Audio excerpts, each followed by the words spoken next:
Hey.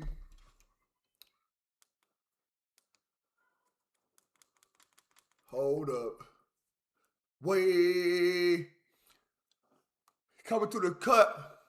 Off the back, I see my Twitch side. Don't drop that dun-dun-dun. Hey, don't drop that dun-dun-dun. Don't drop that dun-dun-dun. Hey, don't drop that dun-dun-dun. Don't drop that dun-dun-dun. Don't drop that dun-dun-dun. Don't drop that dun-dun-dun. Hey. Don't drop the dun-dun-dun, bro. Get that dun-dun-dun. Dun-dun-dun. Dun-dun-dun. Dun-dun-dun. Hey, hey, hey. Low down, what's happening? Yeah. You know what I'm saying? What y'all doing? How y'all feeling, man? It's another night with ODM Slim, man. Late night with ODM Slim. We chilling. You know what I'm saying? Late night creep. No more late night creeps. No more VIPs. No more dough. We can't even kick it no more. You know what I'm saying? Shout out to Mummy Dust. Mommy Dust for making it happen. Good pack, good smokes, good drinks. You know how we do it. It's Mommy Dust, baby. You know what I'm saying? I'm living life. You know what I'm saying? If you don't know who I am ODM Slim. I am from South Los Angeles, baby. From the gutter. You understand me? Did a little terrible things in my life. Elevated. Now I'm doing a little bit greater. You know what I'm saying? Welcome. Who you got for Final Four? Listen, I ain't even keeping up with the Final Four. I ain't gonna lie to you. I wouldn't even lie to you like that, bro. I'm not even gonna lie to you. You know what I'm saying? I ain't gonna lie to you. I started with, I was at the, I think Sweet 16, the last part I seen. So I wasn't keeping up. But yeah, man. I got the winner. I got the winner, bro. I got the winner. Whoever win. That's what I got. Just know that. Man, listen. Salute to everybody on both sides of the spectrum. We on Discord. I'm not Discord. We on Twitch and YouTube right now. We'll be on Facebook starting tomorrow. We'll get all that together. Facebook and Instagram will be added on starting tomorrow and stuff like that. So we'll be on Facebook and Instagram. We do all that. Twitch, Facebook, Instagram, and TikTok. So bear with me. But J. Cole, man, J. Cole sat down with Camron yesterday. I did the Camron interview, and Camron spoke on J. Cole interview. Him and J. Cole sat down and was doing it up, doing it in this and that. So I have to see what's going on. You know, I think J. Cole is one of a great artist. He do his thing, do it up. You know what I'm saying? I felt that he was, even though he's not no regular person, but him and Kendrick, little beef. You know what I'm saying? It was straight, but I feel like he was more than that, if that makes sense. But yeah, man, no further ado. Let's get right to it. J. Cole, man. J. Cole, man. J. Cole confirms that the Diddy fight, defends Drake, and explains Kendrick's Lamar apology. Talk with Flea. Yeah, my girl can't be a stylist neither. When she's fixing somebody's collar, I don't know what may happen next time she.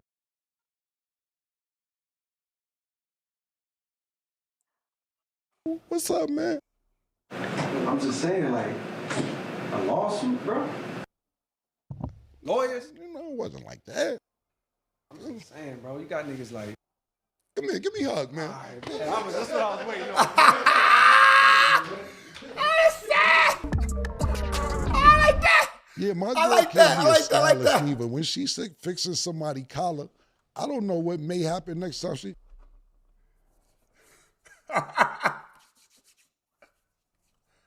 What's up, man? I'm just saying, like, a lawsuit, bro. Lawyers? You know, it wasn't like that. I'm just saying, bro. You got niggas like. Come here, give me a hug, man. That's what I was waiting on, man. I like that.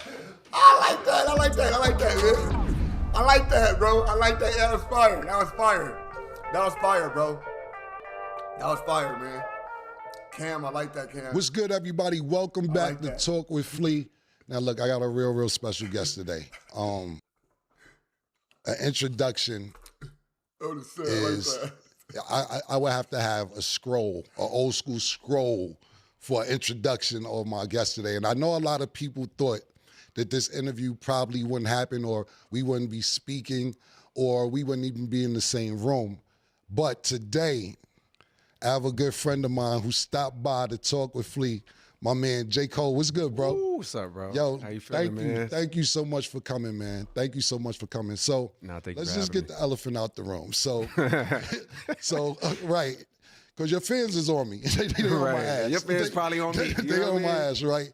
So, a few months ago, a couple months ago, I put a lawsuit out. I never talked about it, never said anything about it.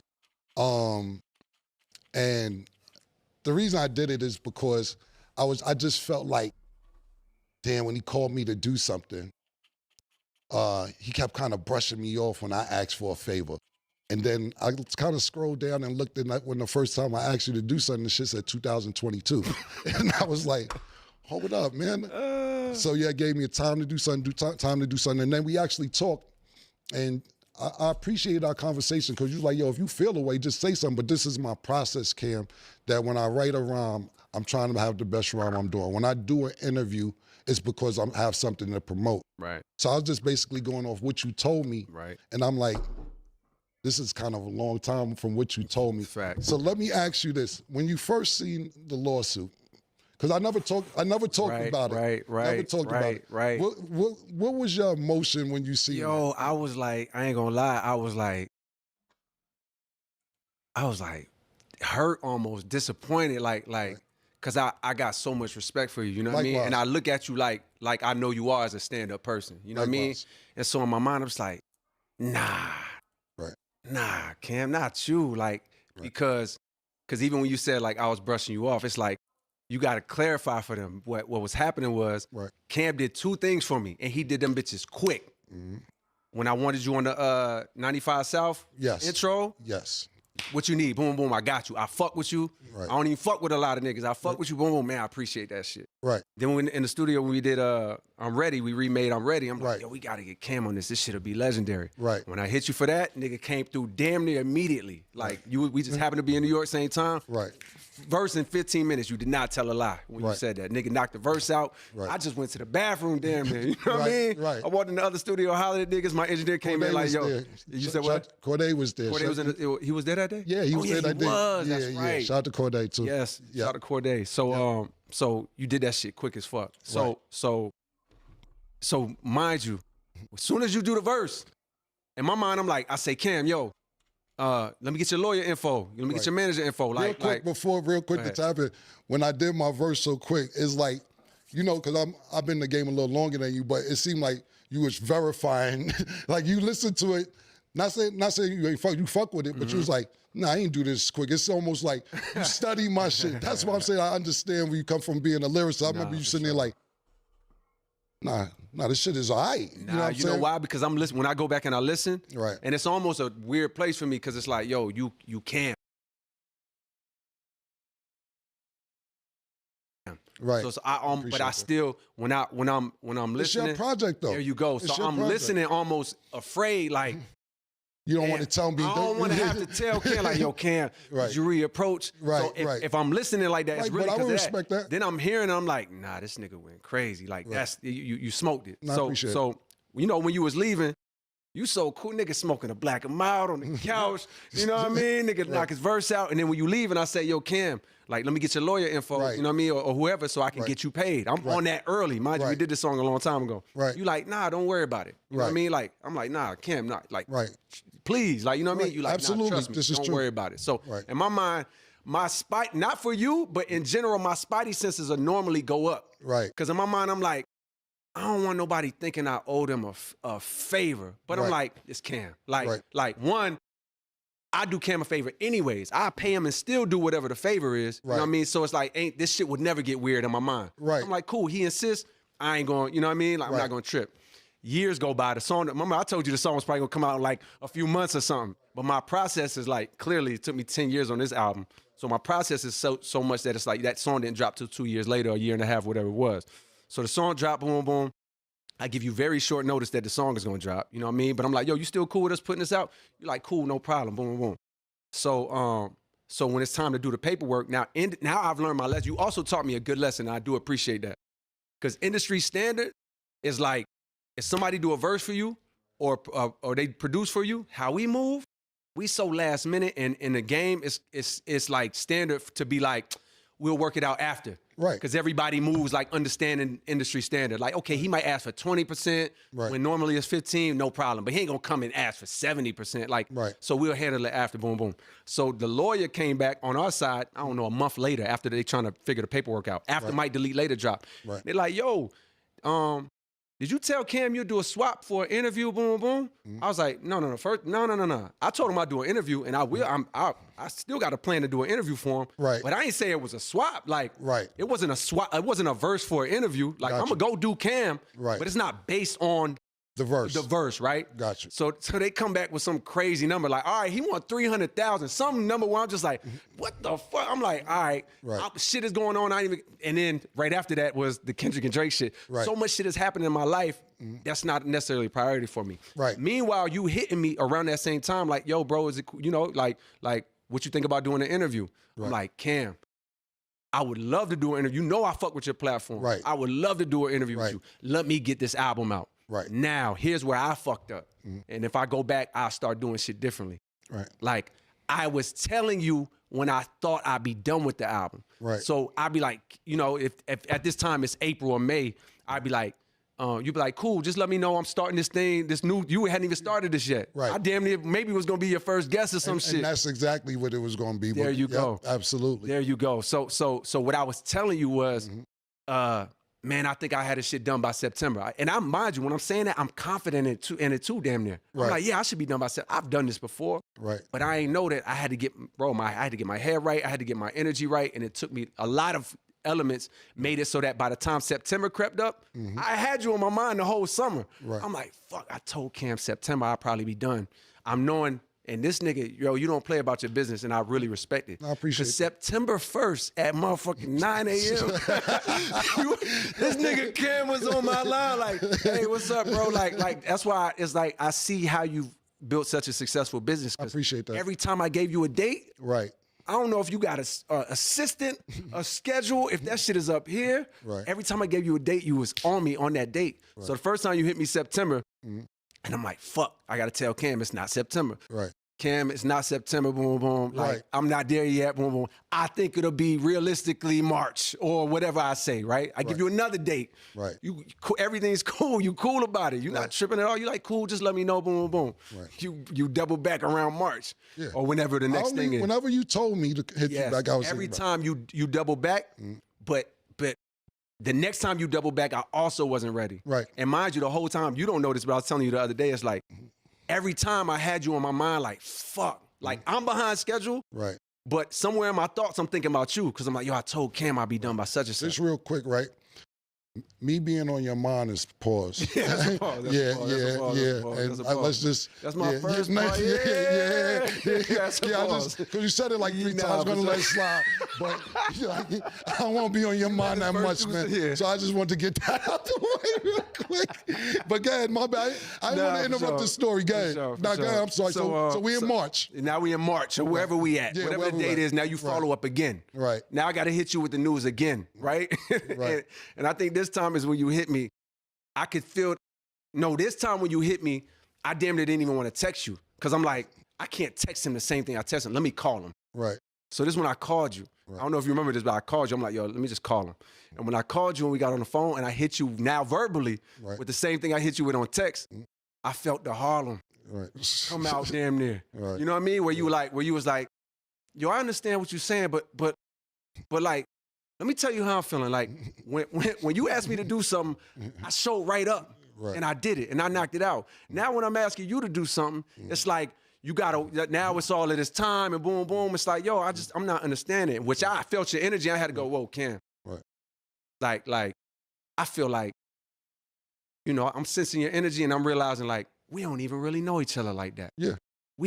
I respect you. I got a lot of love Likewise, for you. yep, and yep. I'm assuming you respect me, got a lot of love, but we don't really know each other. So I feel like you may think that I'm trying to give you the runaround or play with you or boom, boom, boom, and it's not like that. Right. Nigga, if you only knew how many people that you know, are I've maybe done the same thing to, and it's not, and that's when I explained to you, like, yo, I don't move like that. Like, I'm not just jumping out to do an interview for it's like, yo, I want to talk about the music and anything else that comes around the music, cool. But it's like, I don't have nothing, especially at that time. If I jump on an interview, what do niggas want to hear about at that time?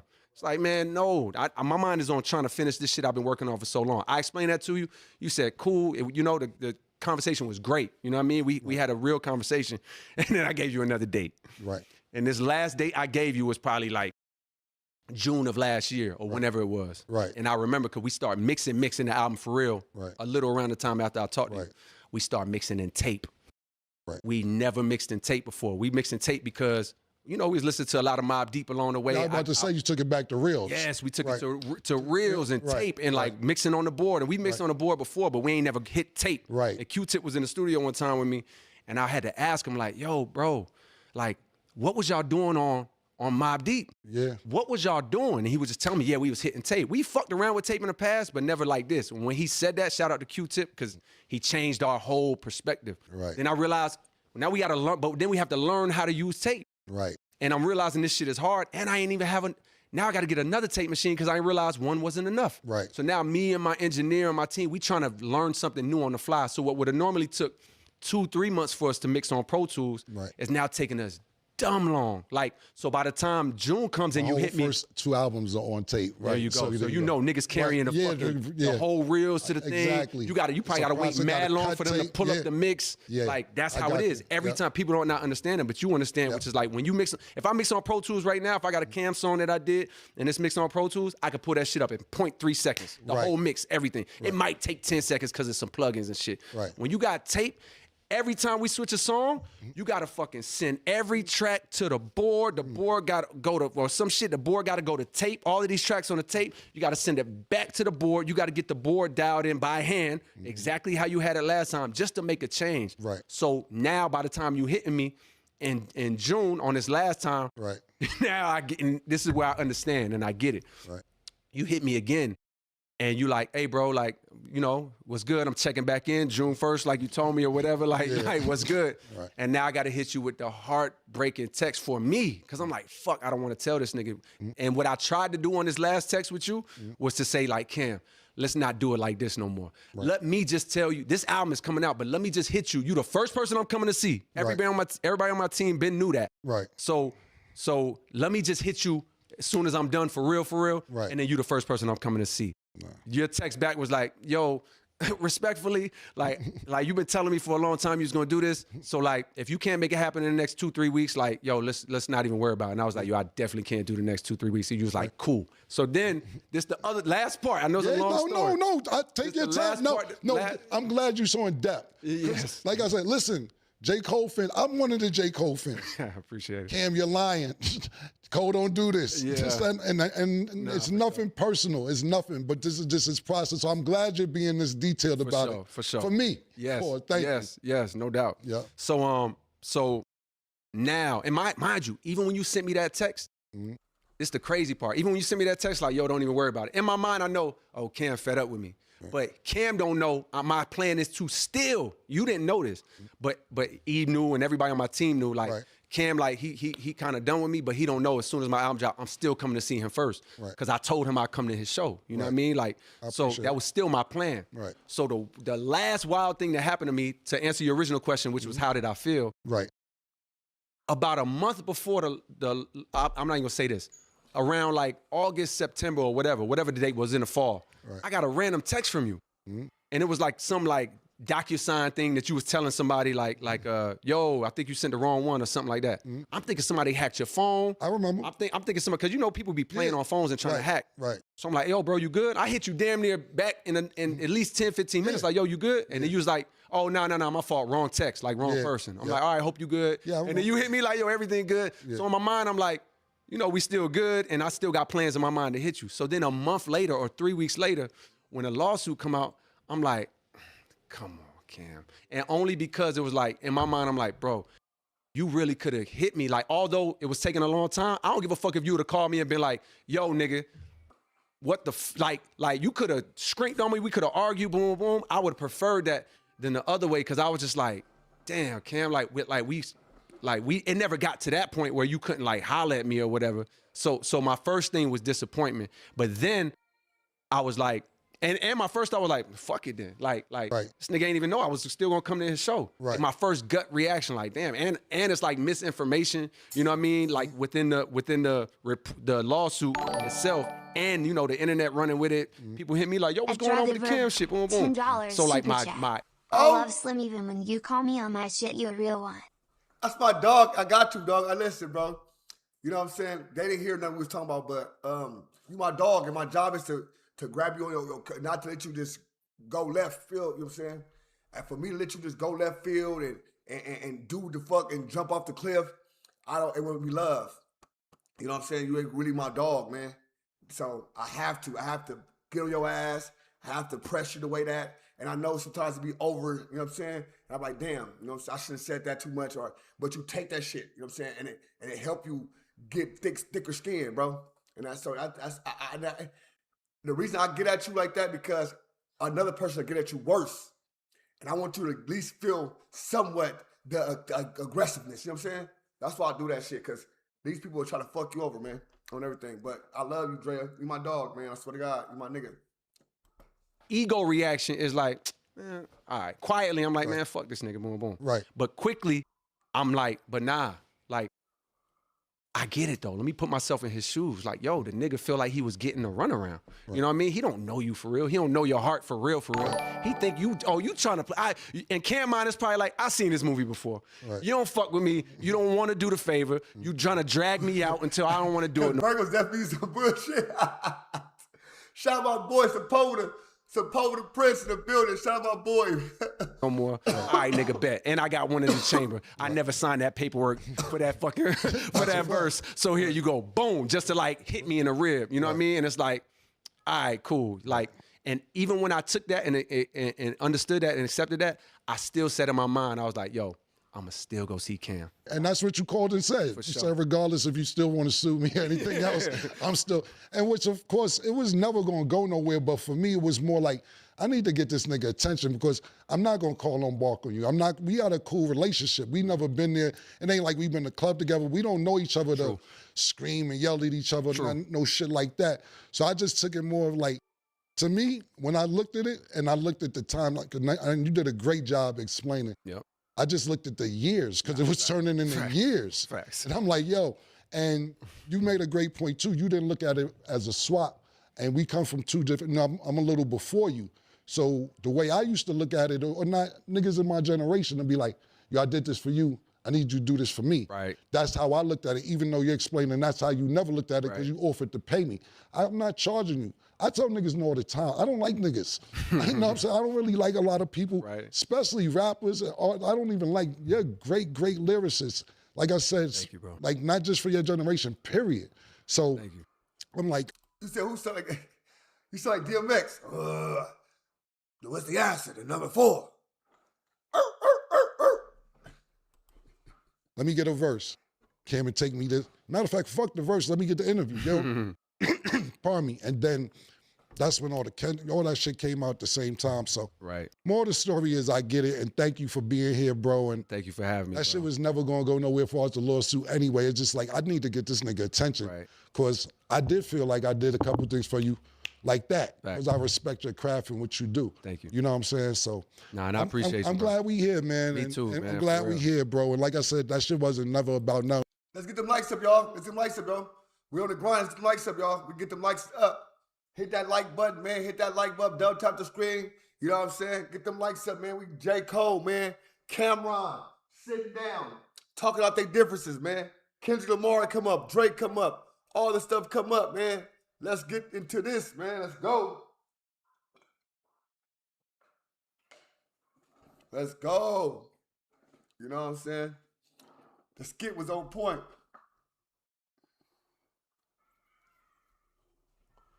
You know what I'm saying? It was more like, yo, bro, I did this shit for the nigga. But at the end of the day, your process, like you explained to me, is your process. Let's get on to some better shit. How did you get your first deal? What's the process of that? Okay. Business line, Camron, business line, neighbor, grandson, Saturn. This was the days when having a deal mattered, right? Like this was still I'm the last one of that generation. Me, Kendrick, Drake, we the last ones from the generation where a deal mattered. Your generation, a deal mattered. Absolutely. You get a nice nigga like Cam or a nice nigga like Mace, and you get them a deal in a situation. That absolutely matters. They have a shot. Right. Nowadays, it's like, bro, if you just do the right online campaign, you can blow without the labels. But I'm the last generation of that. So I moved to New York. I went to St. John's to be around the music industry. I'm from Fayetteville. Ain't no music industry there. Right. Two dudes, there's a group, they my mentors, they call Bomb Shelter. Like they like a almost. They was so fucking good. Imagine the best group from Harlem, but they never made it. You know what I mean? Like that, they that in Fayetteville. Got you. And I peeped like, oh, they didn't make it, not because they wasn't good enough, but because they wasn't around shit. Right. Back then you had to be around. So I'm like, yo, I'm gonna go to school in New York to be around it. So after some years of being there, I'm like, damn, I got to get my foot in the door. And I got to shout out my man. His name is Mike Rooney. He's Corey Rooney's nephew. Okay. But he not like a nepotism nephew. He damn near his uncle. He ain't get it off the strength of his uncle. Right. You know what I mean? If anything, his uncle might have made it harder for him, you know, from what I understand. And he had to get it on his own. And he heard I had a song called School Days. And he heard this shit on my MySpace. It's a long story, but he ended up connecting me with Kirk Lightburn, a dude that's like really tight with Mark Pitts. Right. So Mark Pitts, it heard. Shout out to Mark. Shout out to Mark Pitts, Gucci the Don. It's like he heard Lights Please, the song I got called Lights Please, and he saw the vision. And he brought me in. And evenally he ended up taking it to Jay. Okay. You know what I mean? And Jay like heard it. Mind you, this a year after I waited outside. Right. Was it Baseline or Rock the Mic for Jay trying to pass him a beat CD. Right. You know what I mean? And he ain't take the shit. He like kind of dubbed me. Right. And it taught me a lesson like, nigga, you ain't gonna get it like that. Yeah, that's not how you want to get it. Right. And a year later, via Mark Pitts, you know what I mean? Mark had the vision to take me to Jay, and Jay heard it, saw the vision, and signed me. Right. Is there anybody before Jay that you seen that celebrity-wise the man shut you down, or your mom was just strictly get the Rock Nation or Jay-Z or whatever? You know what? Rock Nation didn't exist at that time, but me standing outside for Jay, it wasn't me trying to get a deal. I'll make beats too. So it's like, in my mind, I'm like, damn, I seen Kanye like got in with the producing shit first. Right. Maybe that's an end for me. And the news had dropped that So they was beefing. They was beefing over Camron did favors for J. Cole. When it came back for J. Cole doing something for Camron, he dragged his feet. So Camron sued him. And where we are right now? We have 2109. Let me show you the first part quick. If you ain't see the first part. Let's see the first part. Yeah, my girl can't be a stylist neither. When she's fixing somebody's collar, I don't know what may happen next time she...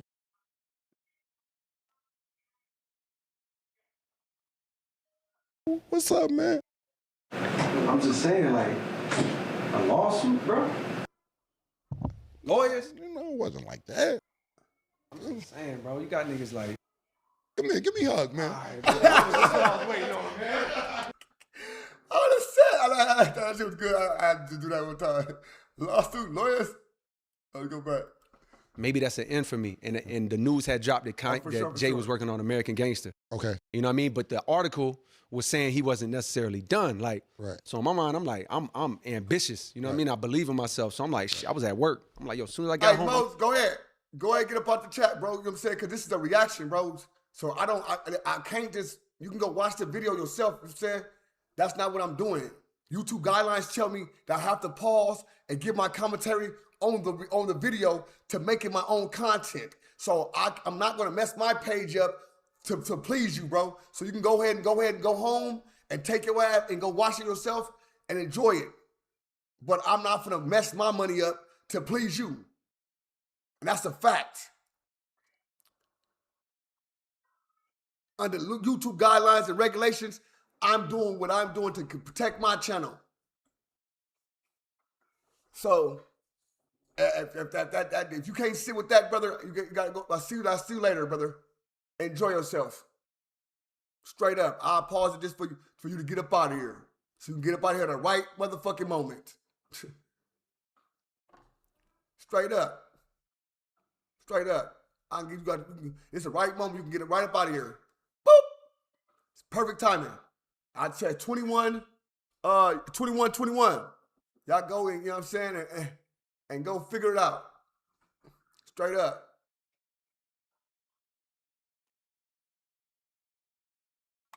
Made 2 beats, threw a hook on one, put 7 other beats on the CD. I put the American Gangster cover on it. Like I slid that shit in the CD book over my volume 3. I had a volume 3 or volume 2. So I took the cover out, put his American Gangster cover in, black and white, little printed version, and stood outside trying to get him a beat CD with a hook on it, thinking if he go, in my mind, he was gonna go upstairs, put the CD in, hear it, go get that young kid from outside, you know what I mean? So I thought that, I wasn't even thinking about it signing to Jay-Z. I was just thinking like, oh, maybe I can get my beats off, you know what I mean, and get on like that. I only thought about signing a Def Jam or to a label. I never thought about a Jay-Z or something like that, but it worked out for me. But that's what I'm saying. Was it only, nobody ever said, fuck out of here? Did you see anybody else celebrity-wise that you may have tried to get on to, but that was just your focus? Nah. I will say, no, nobody ever shitted on me or dubbed me. Right. But I do know that at one point in time, 50, I think Shy Money and shout to G Unit Hove from Queens. Right. They was trying to put, I think, 50 on to my shit. You know what I mean? This is around the time, right before, when I was knowing Mark, before Jay had heard my shit. And I think they played my shit for 50. And what I was told his response was like, mind you, I had like I had this song called Lost Ones. I had Lights Please. I had Simba. I had hard shit too, like where you could tell I could really rap. Right. And I think 50 reaction from what I heard was, I can't sign this nigga, his jeans too tight. You going off the image, right? Right. I mean, I get it too, because I mean, guess what? That shit wouldn't have made no sense, me going to G Unit, you know what I mean? But shout to Shy Money, you know what I mean, and Hove, who seen the vision. Right. You know what I mean? How was that? How was your experience working with Hove or getting to Rock Nation, being like the first artist over there? What was that like for you? Honestly, bro, I think by that time, I missed the heyday that you got to experience. You know what I mean? Y'all damn near missed it. Yeah, we caught the tail end of it. Tail end. Y'all caught when that nigga was probably on his way out. Like, man, y'all niggas have it. Like, I missed the era when it was actually like a real squad and like a real label based off of like a rap energy. So when I caught it, it was straight. I think I caught him on straight CEO mode, where it's just like, all right, look, I'm gonna sign this artist. I'm gonna spend X amount of money on him. Right. I'm gonna give him some time in my office and have a couple pep talks with him. But like, nigga, you gotta go. It's sink or swim. Right. You know what I mean? Like for the most part, I don't think he had the care, and I understand it at this point, to necessarily be like, you know, having his arm around me or coaching me up, which I appreciate, because you know I prefer the way I got it, which was like on my own for the most part. Other than, of course, just the affiliation with him alone, life changing. Let alone the investment from his company. You know what I mean? But other than that, trying to navigate the waters of how to blow and when to release or how to do it and bumping my head, that shit was like on me and on Eve and like on us. Is that part of the reason that you said maybe I don't need to be here after a while and take your own thing to Interscope?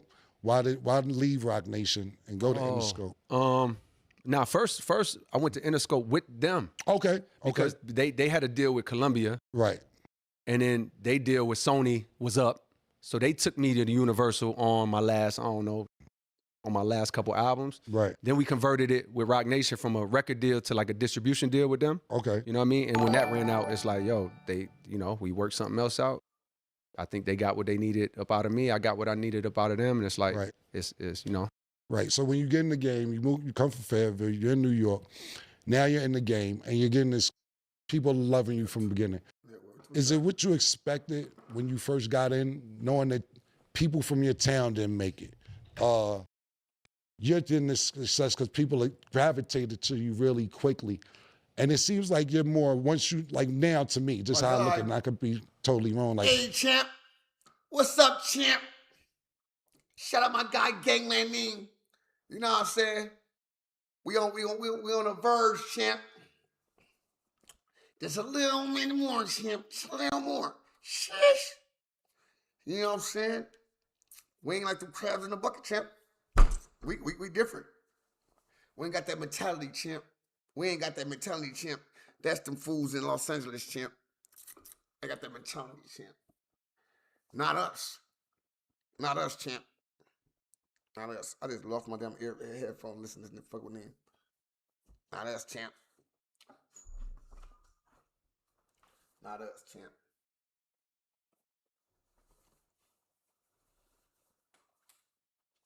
Not us, champ.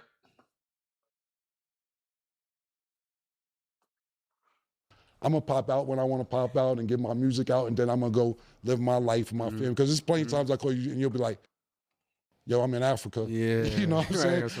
I'm doing what I do. Yeah. So it's like the music industry at this time. I'm talking about when you first get in. Are you excited? Is it what you expected, or you just want to do what you had to do and move on? Nah, I feel like I think I always had a long-term plan when I was young to get it and then go back home. Right. But I ain't gonna lie, like nah, I didn't have expectations. That shit was a slow grind. Right. Like you look at somebody like Drake, it's like the rise was meteoric.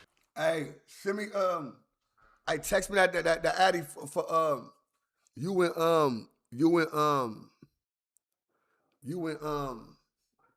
Munchie Beach. I'm gonna send Munchie Beach stuff to you too, so y'all can give it to Munchie.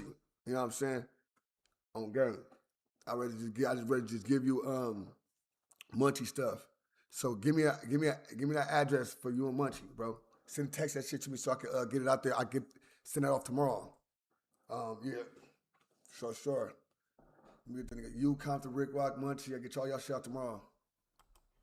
Okay. Like 50. Okay. It was like 50 had a mixtape run, but once it popped, it was like, oh shit, my shit never did this. My shit was always this, which I feel grateful for because it's like, yo, God blessed me with the opportunity to adjust as it grew. Right. You know what I mean? Like I remember going to Miami because first of all, I come from a squad of friends that like we like party hearted. We party hard niggas. Like, you know, I spent my first parties was the skating rink, and I made sure I was religiously there from 7 years old, Friday night, Saturday night. Mom, I'm going to the skating rink. I used to walk up there. That was my first job. Right. Ate the Great. Shout out Uncle Ate the Great, man. The beast, man. The monster, man. You know what I'm saying? Catch you, put them hands on you. Put them dogs on you. Put them paws on you. Nigga, Ate the Great, nigga. World famous. A hangout spot when I was 11, 12, and then that turned into the teen clubs as a teenager. And that turned into the college parties when I went to college. And then once we was out of college and broke, we still trying to find a way to get into the club free before 11 or boom, boom, boom. So I say all that to say, we used to go to Miami, even just as college kids, like spring break, you know what I mean? You know how that go. And I remember the first time we went to Miami, and it was like, I think maybe the warm-up had just dropped or was about to drop, or maybe the news had just dropped about, you know, I signed to Rock Nation or whatever. And I remember like 2 people noticed me or something. Right. You know what I mean? And I was like, oh, Eve look at each other like, oh shit. Like, yo, like somebody randomly come up to you like, yo, you J. Cole? It was like, oh shit. And then the next year, it was like, okay, maybe the warm-up was out, you know what I mean? And like I had a little bit more motion. And maybe it was like now 500 people recognize you. And then that next year it was like, oh, I couldn't even go out there no more. Like, got you. You know what I mean? So, but I had a good time to like adjust. And I ain't had no expectations, but I did enjoy the process of it, you know what I mean? And I wasn't thinking like, man, let me hurry up and get this shit over with. If anything, I was enjoying that shit a little too much. You know what I mean? Like it might have threw off some of my discipline. Got you. So people know you play basketball as well. Like you're about to go play basketball when China, you told me? Yeah, like on some random you told me, shit, call me, I'm playing professional ball in Africa. Like Canada, I spoke to Drake one time, like, yo, I went to see J. Cole, he's playing ball in fucking Canada. Right, yeah. You're playing professional basketball around the world. Yeah. So for me, right, I was either basketball or rap. I didn't really have no other plan. I didn't have a plan C, plan D. Is that what you focused on growing up? Like, I want to be a basketball player or I want to rap, or did you have other goals? Yeah, those were both of my goals for the most part. But I ain't gonna lie, like nigga, I was, and still to this day, like I'm not going to play professional in Africa because I'm some nice nigga. Like I can hang on the court, I can shoot, you know what I mean? I can defend, but I'm not, and never have been that nigga on the court at any time on any level. Like when I see, you know, they got that famous clip of you in high school. Like, nah, you was getting to it. Yeah, you know what I mean? I was trying. You was one of them ones. It's like that was never me with basketball. Although I had a love and a passion for basketball, Right. I always feel like, yo, I left a lot on the table because I ain't have direction. I ain't had nobody around to be like, nigga, you ain't even good. Yeah.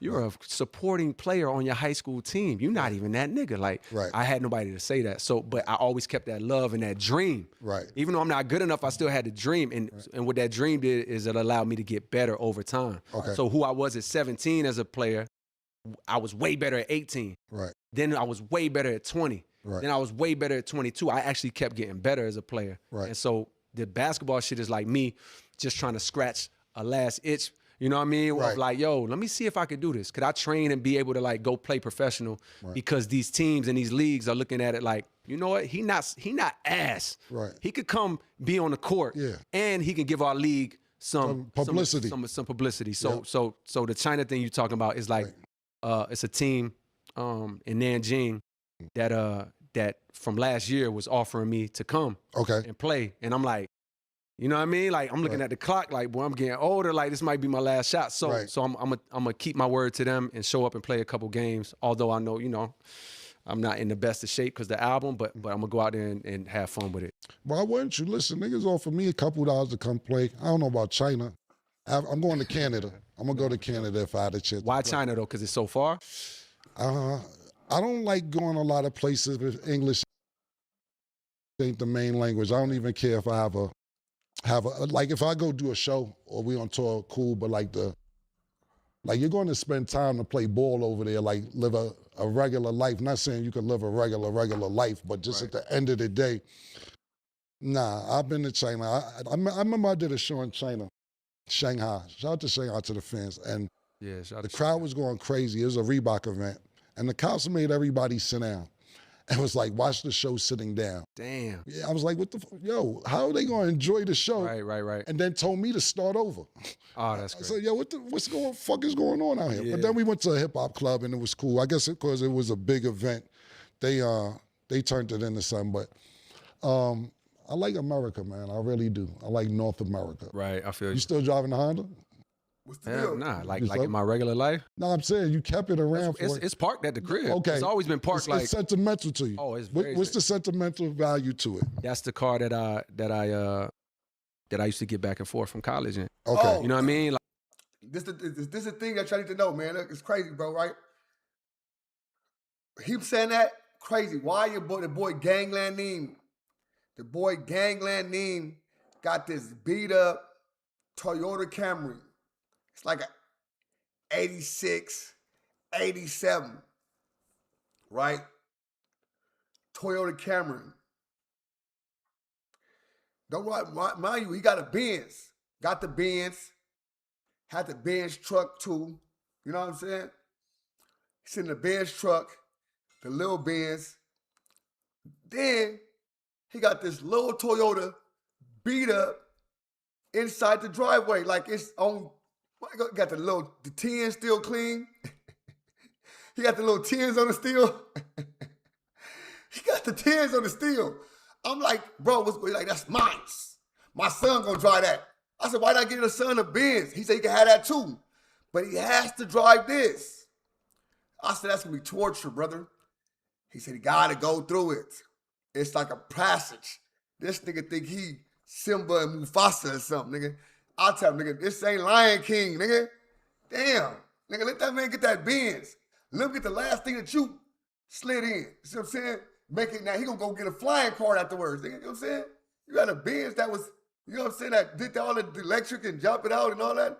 Man, that ain't gonna do nothing in 2044 when this shit flying in the air, nigga. That's gonna be his sentimental car. Shit, nigga. Niggas hating on him. Got that buzz. Hey, go ahead and sell that motherfucker, Neiman. Neiman! Nah, he ain't. Nigga, got me fucked up. Nigga, that's my shit. Like that's the one. So if I had a 3-day weekend, right. Each one teach one, good looking. Like God, KD, good looking. No college, we off on Monday. Right. That Friday after class, I'm driving back home. Got you. So like I-95, like I done hit that route so much. Right. back and forth, I know to this day, I know exits. Right. Like I know when I'm in Maryland, I know if I get off on this exit without even looking at the signs, I know it's a gas station right over there. It's a Chick-fil-A, boom, boom, boom. And it's always in this car. Parties in this car. Me riding around with Ebe in New York, playing a song I just made in my room or at the studio with Mike Rooney in this car. Right. When So Far Gone dropped, this nigga Ebe was trying to put me on. Right. I was damn near avoiding it. like everything happened in the car. I remember I pulled over. I had to go piss. Right. I pulled over on the street in New York. Just found me a little corner to go piss. Yeah. I came back.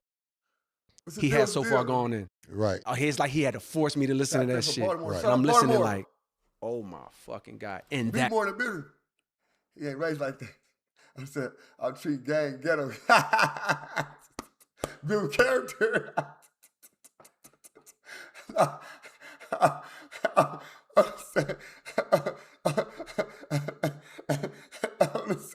Build character. You ain't never lied. Build character. I'm just saying, if you know, man. Build character, bro. I told bro, don't worry about nothing, bro. I told little bro, I said, listen, I had to tap little bro. Cause he looking like, nah, he want the fly thing, you know what I'm saying? I tapped little bro, I said, once he give it to you, bro, don't worry about nothing. I'm gonna tell you how, I'm gonna teach 7 how to, that'll be the day I teach 7 how to carjack Toyota Camrys. With the scissors. The day he give it to you, the day 7 gonna carjack it and crash it. And you gonna get that Benz. I said, don't chill. I'm gonna teach 7 how to steal it. It will get stolen the same day. He gave it to you. All right, it's stolen. It's gone. Don't worry about nothing. Start over. Dad. New car. That car. You know what I mean? Right. Drive from New York to Miami in that car. The first time we ever sold a physical CD of my own was in that car, North Carolina A&T. So yeah, I'm sentimental with my possessions. It makes a lot of sense. It was a rumor. Did you ever scuffle with Puff before, or is that just all rumor? Did no, that actually happened. I had a. Explain that. Nah, you know what? I damn near wish I could because it's such an ill story. Right. You know what I mean? But matter of fact, we did a podcast, me and Eve, like a year and a half ago, where we kind of ran through like the first part of my career up until Forest Hills Drive. Right. And we had a bonus episode that was the whole episode was just about that night. Okay. And that altercation, right? Right. And we was gonna put it out because at that time, you know what I mean? Like me and Puff, like we hadn't had no problem for years. Even after that, like it was cleaned up quick and we was in a good spot. But you know, Puff was on the song that I had on off season, and like, so we was gonna put it out thinking like, yo, it's cool. Like enough time has passed, he ain't gonna feel no way, boom, boom, boom. Right. And then all the shit happened with him. Right. And I was just like, nah, it felt like damn near like kicking a man when he's down. Like, you know what I mean? It was like, it would have gave the news and the world more ammo. I got you saying. Just destroy this dude. Yeah, it wasn't a good time to put it out. It wasn't a good time. So similarly right now, it's like, I want to tell it because it's ill, but I'm like, nah. But it did happen. Oh, no, it happened. Yeah. Okay, got you. We talked, you mentioned a couple names earlier. I respect that. Oh, but let me say this. Absolutely. It did happen, but the stories be wrong. Okay. The narratives around it be wrong. Right. The remixes is crazy. The remixes is crazy. Like how shit be happening. Right. But the remixes is crazy. Right. Because, you know, people will say it happened, didn't happen. I tell niggas all that, like, when it come to history, not just rap, I'm like, by the time we leave, if somebody get punched in the face in this room, by the time you get to valet, it's 7 different stories of how they got punched in the face. He got punched in the face and his tooth fell out. Now his nose came off. Like, the remixes of stories, it just be crazy. So no story that's out there has been right, what you're saying. So just so people know. Even Punch from TDE. Oh, okay. So, hey, Slim, what you think about Pooh Shiesty? Also, I got a morning show, Grind Time. Me and my co-host, we talked about it this morning. So if you go to the Odium Slim show, you'll get a better in depth of what I was talking about. But and to keep it all the way like short and simple, it's dumb as hell. You know what I'm saying? Dumb as hell. Gucci, dumb as hell. You know what I'm saying? Everything was dumb. All the stuff is played out. You know what I'm saying? But yeah, if you want an in-depth thing, you want an in-depth, it's the morning show. I put it on the morning show. It's up there right now. It's right now ODM Slim Show. It's grind mode. It's all the stuff. Shout out to Punch, that's my man, but Right. he gave a rendition where I'm looking at it, I'm like, yo, you got a lot of it right, but you wasn't really right there. Right. So even what you saying, you either missing details or misrepresented some details. I know the story, and E was right there, but I know the full front to back. You know, I'm sitting in the driver's seat, and you know, that's a memorable night for me. So it's like, I'm recalling that shit verbatim. But even somebody that was there that's giving it, it's like, nah, that's not the full. That's not the full. I got you. So we was talking about how at the I know the story, bro. If J. Cole ain't gonna tell a story, bro, I'm gonna tell a story. Let me put my hoodie on, cuz.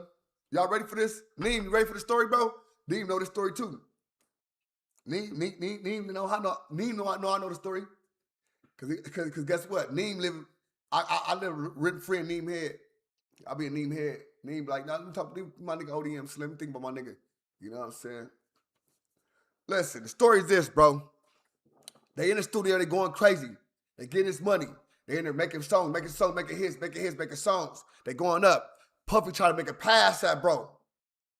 Bam. Nah. Puffy again made a pass at bro again.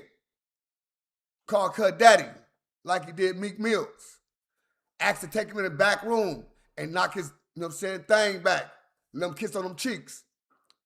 J. Cole jumped up like, hold on, I don't know who told us that, whoop, whoop, whoop. J. Cole take off, boom, right? Bam. So the first one hit Puff, boom. The second one, nigga missed, Puff ducked, boom. He quick on his feet, bam. Puff like, oh, all right, daddy. So Puff like square up, daddy.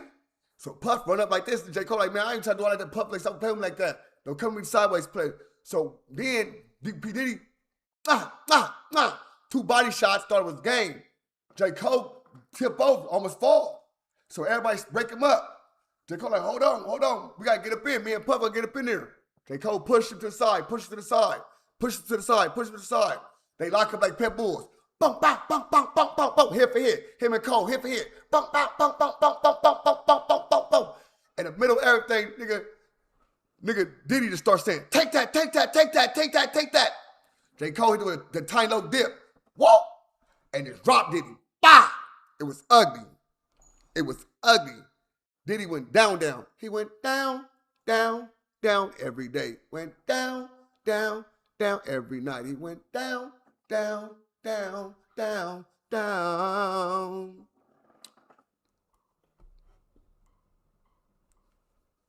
Went down. I'm just saying, like, that's what it's saying. That's the story. beginning of the show, when I wanted to do the interview one of these times, and then this Kendrick thing comes up. So we have to put things on the back burner, which is fine.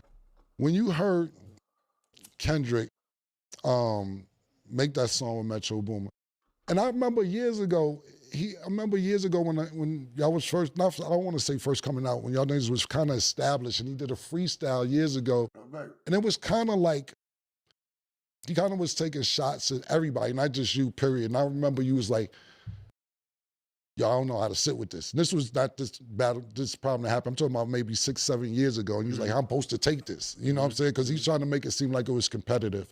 When this latest... It wasn't shots, too, when you really listen to that song. It was okay. The control song. It's like, you listen, it's not a shot. You know what I mean? But the world at that time, it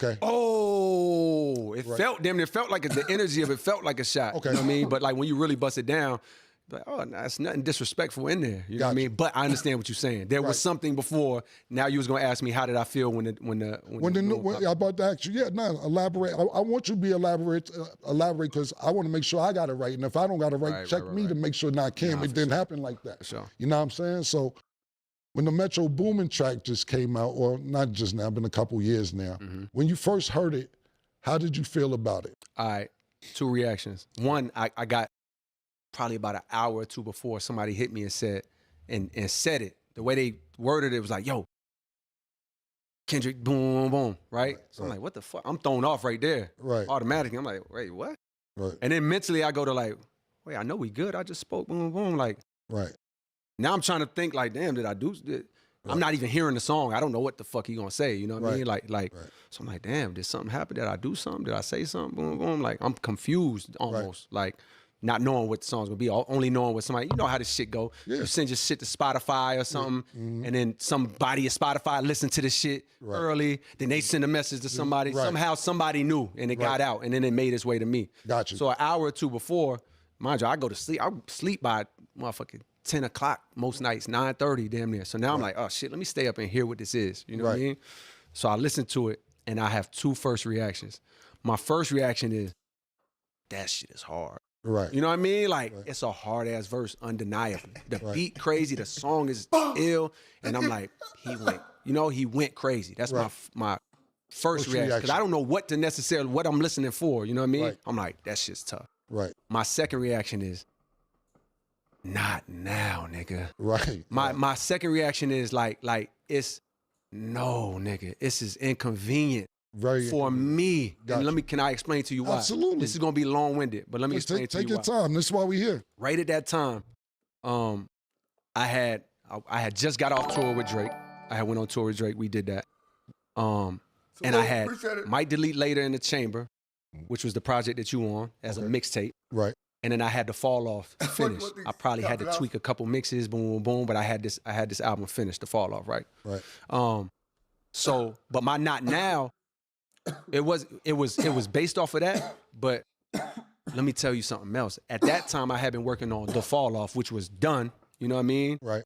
You know what I mean? And by the way, that somebody leaked it. I know who leaked it and who said it. You know what I mean? But it's cool. He put it out there. It's like, yo, he was on 2 joints. Right. You know what I mean? On the album. You know what I mean? Like, and on my mind, I'm like, meaning Kendrick. Yes. Right. Was on 2 joints. So I'm just trying to paint the full picture of my state. Take your time. So I, in my mind, I'm like, oh, nigga, I've been working so long on this. You a big part of it, which I'm grateful for, because it's like, nigga, that was a part of my vision for it. Like having both of these dudes as a part of this. As on my way out, I wanted to like celebrate, like, damn, I'm really grateful to have done it at the same time as these niggas. Yes. Because I genuinely felt like, yo, like this is it for me. You know what I mean? And at least at this level, I ain't working 8 years on the album no more. Right. But there's something I'm leaving out, which is, when that shit happened, ultimately it became that whole situation. From me going on stage, apologizing, boom, boom, it ended up being, that whole situation ended up being the absolute biggest blessing for me. Right. And this is why. If you would have heard me talk about the Fall Off at that time for like months before, me and Eve like this, like creatively, like this is my man, and like, if you would have heard me talk about the album at that time, it would have sounded something like this. Man, let's put this shit the fuck out, bro. Right. Let's get this shit out, nigga. Let's hurry the fuck up and put this shit the fuck out and be done with this shit. Like, we was over it because we was so exhausted from working on it. Right. You know what I mean? Like, while I was working on this album, I dropped For Your Eyes Only, KOD, the off season, and had Might Delete Later in the Chamber. I was tired and burnt the fuck out. And I used to like pray basically like, guys, show me when it's time for me to really be done with this shit. Right. So I can know. Right. And so for 3 months straight, probably from like December, January, February, every time I sat down to write, I couldn't write shit. Like nothing was, I couldn't get past writer's block. I couldn't get past a line or two. Right. And I'm just like, damn. I was taking this as, I guess God is showing me, yo, you really done. I thought he was showing me I was done in the form of like, yo, I'm tapped out. I ain't got shit to say. Right. So on top of that, how I would speak about the album and my energy was negative. It would be like, bro, like, let's get this. How I felt about this shit, which was hard as fuck, but how I felt about it was almost, it was negative. You know what I mean? It was like, man, let's put this shit the fuck out. I'm done. But I'm really, exhausted. Clearly, I'm lie, bro. To me, I ain't gonna lie. I don't feel like Kendrick really dissed him like that. He just said, fuck the big three, nigga. Like, I don't need no three, I don't need niggas' help. It's just big me. Nigga, boom. I really like that. Now he took a shot at Drake when Prince outlived Mike Jack, nigga, boom. You know what I'm saying? So he took a shot at Drake, but he didn't take a shot at J. Cole. He took a shot at Drake, nigga. He said, boom. I really like that. Nigga, Prince outlived Mike Jack. That's the shot he took. Tapped out, I can't write shit, all right? But I got enough in the chamber where I know this is how I'm going out, and like, If I never write another rhyme or put out another album, it's cool because I did this. Right. So that's the energy that I'm listening. That's the energy I'm sitting in when this verse happens from him. Gotcha. So my thought goes, first of all, this verse is crazy. It's hard. Right. But it's also like, damn, nigga, this shit is inconvenient. Very like inconvenient. It's terrible timing. Gotcha. And on top of that, my next thought, and this is what led me to everything that came after that, which I'm grateful for. You know what I mean? I can't even say they're mistakes. Right. Because it's like, I really believe that, like, oh, that's how it had to happen for me. Like, God knew that, like, I would do this and boom, boom. But basically, my next thought was like, all right, fuck. What you gonna do? Because my phone is blowing up immediately. Mm-hmm. Nah, nigga. Like, please, press the button. Yeah. Like that's the energy from niggas that love me. Right. You know what I mean? Yeah, absolutely. Yo, press the button, boom, boom. In reality, do I actually feel any sort of, when I listen to that verse that day, do I feel any sort of like, damn, nigga, what you say? Right. Why you say there wasn't no disrespect in there? And at least for me, you know what I mean? That I didn't listen to that and be like, damn, nigga said what? Right. Nigga said I was XYZ. Right. You know what I mean? My feeling was like, fuck. Mm-hmm. Because now I know this shit that you've been working on for 8 years, plus this other shit that you did as a setup, niggas ain't gonna never let you put that out until you address this, until you say something here. Right. So my mind becomes, it's silly to think of now, but it's like, it's where I was at the time. Gotcha. Probably because I was in a negative place when it came to. Listen, I don't think that's bogus, bro.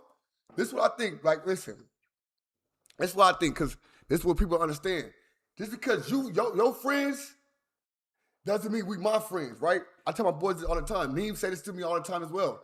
Like, you cool with them niggas. I'm not cool with niggas. You cool with these niggas. So J. Cole said, this the big three. If I don't fuck with the big three, bro, if I fuck with just you, I don't fuck with your friend. So, nigga, he said, fuck the big three, nigga. It's just big me. Nigga, boom. I'm really like that. Nigga. And he shot, then he told you he was going at. Then he told you who he was going at. When he said, Prince out, Drake said he Michael Jackson got most hits. He Michael Jackson. He said Prince outlived Mike Jack, nigga. He killed that shit. His music shit, but my thought was like, what's the world gonna say? They not gonna let you come drop this shit you've been working on for 10 years without addressing that. Nah, nigga, we don't want to hear none of that shit. You ain't said shit to Buddy. You know what I mean? Like, we don't want to hear none of that. So my mind then gets into, then the word fear comes. Right. The fear is, although nothing's in my heart, there's no malice in my heart, there's no even desire to like, oh, this nigga gave me a chance to come demolish him. What the fuck does that mean to me? I love this nigga. Like, what does that even look like? There was no urge or desire to take it to that level, but there was a fear of like, damn, if I don't do something, I'll never be able to put this album out that I've been working on for 8 years. You know what I mean? Right. So that led me to, all right, what I'm gonna do? Start jotting some shit. Boom, all this shit mean, like, I'm not even writing anything good. I'm still not writing nothing good. Right. And then one night I was in Bahamas, me and T-Minus, a studio out there. I'm just like, yo, fuck it. That's why it's called 7-minute drill. Me and him do these things called 7-minute drills. When I got writer's block or something, I'll do my whole goal is like, yo, write a rhyme in 7 minutes. Okay. Don't give a fuck if it's good or not. Good or not. Okay. And I have him, the producer, just to get the room going and the energy going, I'll be able to make a beat in 7 minutes. You can't overthink it. You can't just make the beat in 7 minutes. Nigga, you ain't got time to be figuring out your sounds. Just practice. Yeah. So he started the beat. I like that. That's good practice. It's how I kept myself all these years. Right. Sharp, just giving myself little drills to go through to stay sharp. So on one of them nights, he started cooking up. And then, all right, you did your 7 minutes, let me do my 7 minutes. Right. And the whole point of the 7 minutes is like, yo, you can't overthink it, just let it come, boom, boom. And that's when I start writing a song that became like 7-minute drill, which in my mind, as I'm writing it, what I had already kind of subscribed to myself is like, all right, this is what I do. Right. Like, this my nigga, you know what I mean? Yeah. But I'm worried about what the world gonna say, which is embarrassing to say out loud, but it's true. You know what I mean? Like, at that time, because I'm fearful that this thing that I worked on for so long will go unappreciated if I don't. Right. So I'm like, all right, this is what I do. Right. Let me say just enough right. to where it looked like I did, you know, like it looked like I said something. Everything I'm saying. Yeah. Niggas clicking up, nigga, I hate that. Yeah, nigga, I like when niggas stand on their own feet. That's why, if you look what he said from the beginning. So listen, he not saying I gotta be cool with niggas. He just said niggas clicking up, saying he didn't like that, nigga. He didn't like that, he clicking up with Drake. He said that. Niggas clicking up, I don't like that. I don't like that you hang with that nigga. Dead homies. You my boy. Fuck cuz. That's what he mean. Straight up. And him, I know, and he know it's all survivable. You know what I mean? It's nothing I'm hitting him. I'm not hitting him no fatal blows, but it'll be just enough to be like, all right, nigga. You said something. Now you gonna come back. I know this is my man. He gonna come back. He gonna say something. You know what I mean? Probably give me a line or two or give me a whatever. And I'm gonna be like, you got that, cool. Now let's get to this album and really fuck him up. You know what I mean? In my mind, right? Like, but mind you, it's a decision made out of like non-clarity. But through that non-clarity, it seemed like my best option, right? Right. Boom, we put out Might Delete Later 2 days before Dreamville Fest, and that song is last, right? We just throw it on there, boom, boom. The second it comes out, and I'm seeing the right away what I did. Instantly, what I did was like, oh, you instantly divided off rip. You created a dividing line. Right. Where you forcing the world to pick a side. And to, if they fuck with you, they gotta slander him. Right. And they taking some of the shit you said, thinking it's survivable and thinking it's just some light shit, boom, boom, boom, boom. Right. They taking what you said and they giving it gas and they giving it light. And then my thought becomes, oh, fuck. I done fucked up. I done misrepresented myself. Right.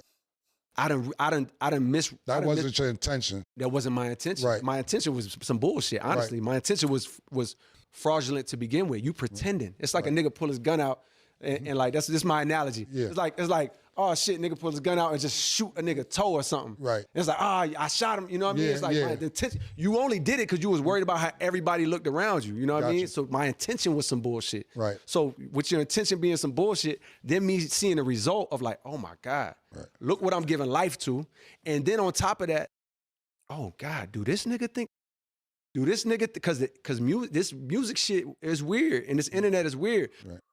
You know, I love these niggas. I really do. Yep. But like, bro, I'm not with y'all like this. Right. I'm not with y'all every day. Right. Y'all not with me every day. Facts. Right. If enough headlines go around or enough chatter happens, you might start feeling like I really feel like that. And I mean, guess what? When we was locked in, nigga, I might talk to these niggas once a year. Right. Might be 2 years ago by where we just check in. There's no ill will. It's just like, yo, your life, my life. Right. So imagine in the space, I'm like, oh, damn, did this nigga really think that I feel like this about it? Like, oh, and even how I'm telling you, it was way heavier. It was like, oh, no. Right. Like sink in my chair, like, nah. Right. But at the same time, you done did it already. Right. Like, I've already done it. I've already like jumped into it. Right. So now I'm like, fuck, I got Dreamville Fest coming up. Oh my God, like, I gotta go on the stage.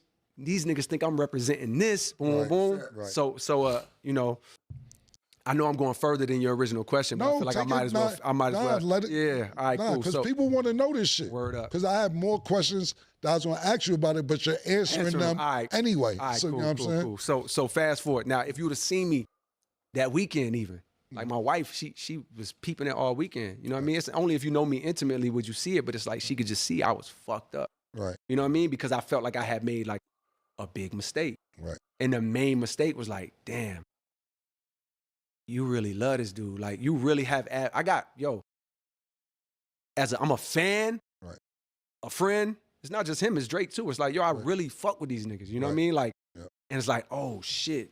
And then also it's a bit of pride because it's like, damn near want to hit the nigga and be like, hey bro, you think I was serious? Boom, boom. Yeah. But at this point, I'm in my head. It's like, you know what I mean? So anyways, the show is I'm about 2 hours from going on stage or an hour from going on stage. And I'm like, damn, are you really about to walk on the stage? And everything about it feels untrue. You about to go on the stage and just represent this energy. And a thought comes to me. And I really feel like this was God. Because I could tell because of how it like lifted me. And how it took like the weight off me. It was like, oh, yo, you misrepresented yourself on a big stage, right? On a big platform, on an album. You know what I mean? And played into it and you said something that you didn't really believe in, you know what I mean? About somebody else, boom, boom, boom. You got the opportunity to go tell how you actually feel and speak the truth on a big stage, maybe a bigger stage at that point, because niggas is tuned in around the world, you know what I mean? It's a live stream.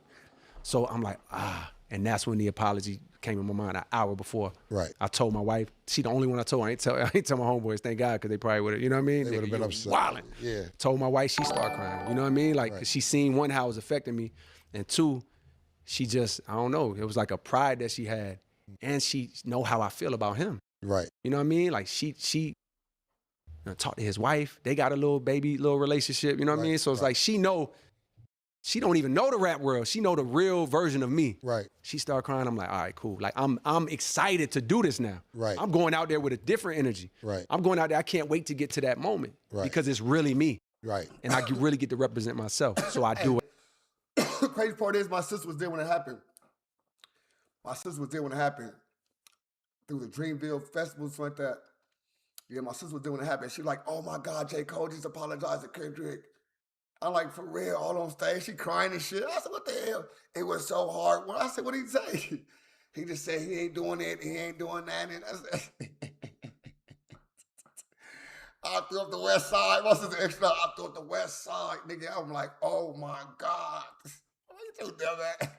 What I do, right? Absolutely. As soon as I do what I do, me personally, the weight is off me because I know I've made a wrong right. Right. I did wrong. Whether you feel it's wrong or not, it's wrong to me. Right. So I've made a wrong right.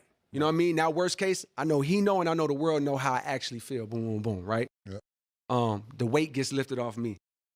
Simultaneously, the world like, nah, nigga. Yeah. No, sir. No, buddy. It's fact. It's not gonna happen like that. You know what I mean? Yep. And the world is fucking me up or fucking my name up. You know what I mean? Gotcha. Or whatever. That's you know one what I of mean? the questions. Stay here for a minute because I want you to finish the story. Okay. How did you feel right then and there when niggas was like, yo, this nigga backing out the battle? What, yo, come on, man. Like, come on, you fucking up light-skinned nigga. I seen all that. You know what I'm saying? Right. How did you feel at that moment when people got upset with you for saying that you're not going to go back and forth with him? How did you feel? Well, firstly, you got to think it was that. I told everybody already, man, because it's the lights up, man. But you know what I'm saying? I can say it 1,000 times. You know what I'm saying? That's all I ask for. I come here night in, night out. You know what I'm saying? Night in and night out with y'all. All I ask for is just get the likes up. You know, I try to find interesting content that we can go through, that we can slide around, you know what I'm saying? Night in, night out. All I ask for is double tap the screen, get the likes up, you know, get in the comments, you know what I'm saying, at the end of the videos, you know, stuff like that. You know? But I can't force it. If I can force it, I can't say, hey, I'm gonna stop the video. I'm gonna just stop the video because of that. I just gotta, you know what I'm saying? That night, I had my own thing, bro. homeboys. Right. Like I had people that was close to me. Some niggas like, yo, bro, I get it. I respect that. Boom, boom, boom. Right. Some niggas like, bro, fuck that. No, you know what I mean? Right. Like, you know what I mean? So I already experienced that in real life. Right. You know what I mean? And when they did it to me, when they hit me with that, sure. and I Appreciate appreciate you, them bro, J. telling me the Smooth. truth, you know, whoever did.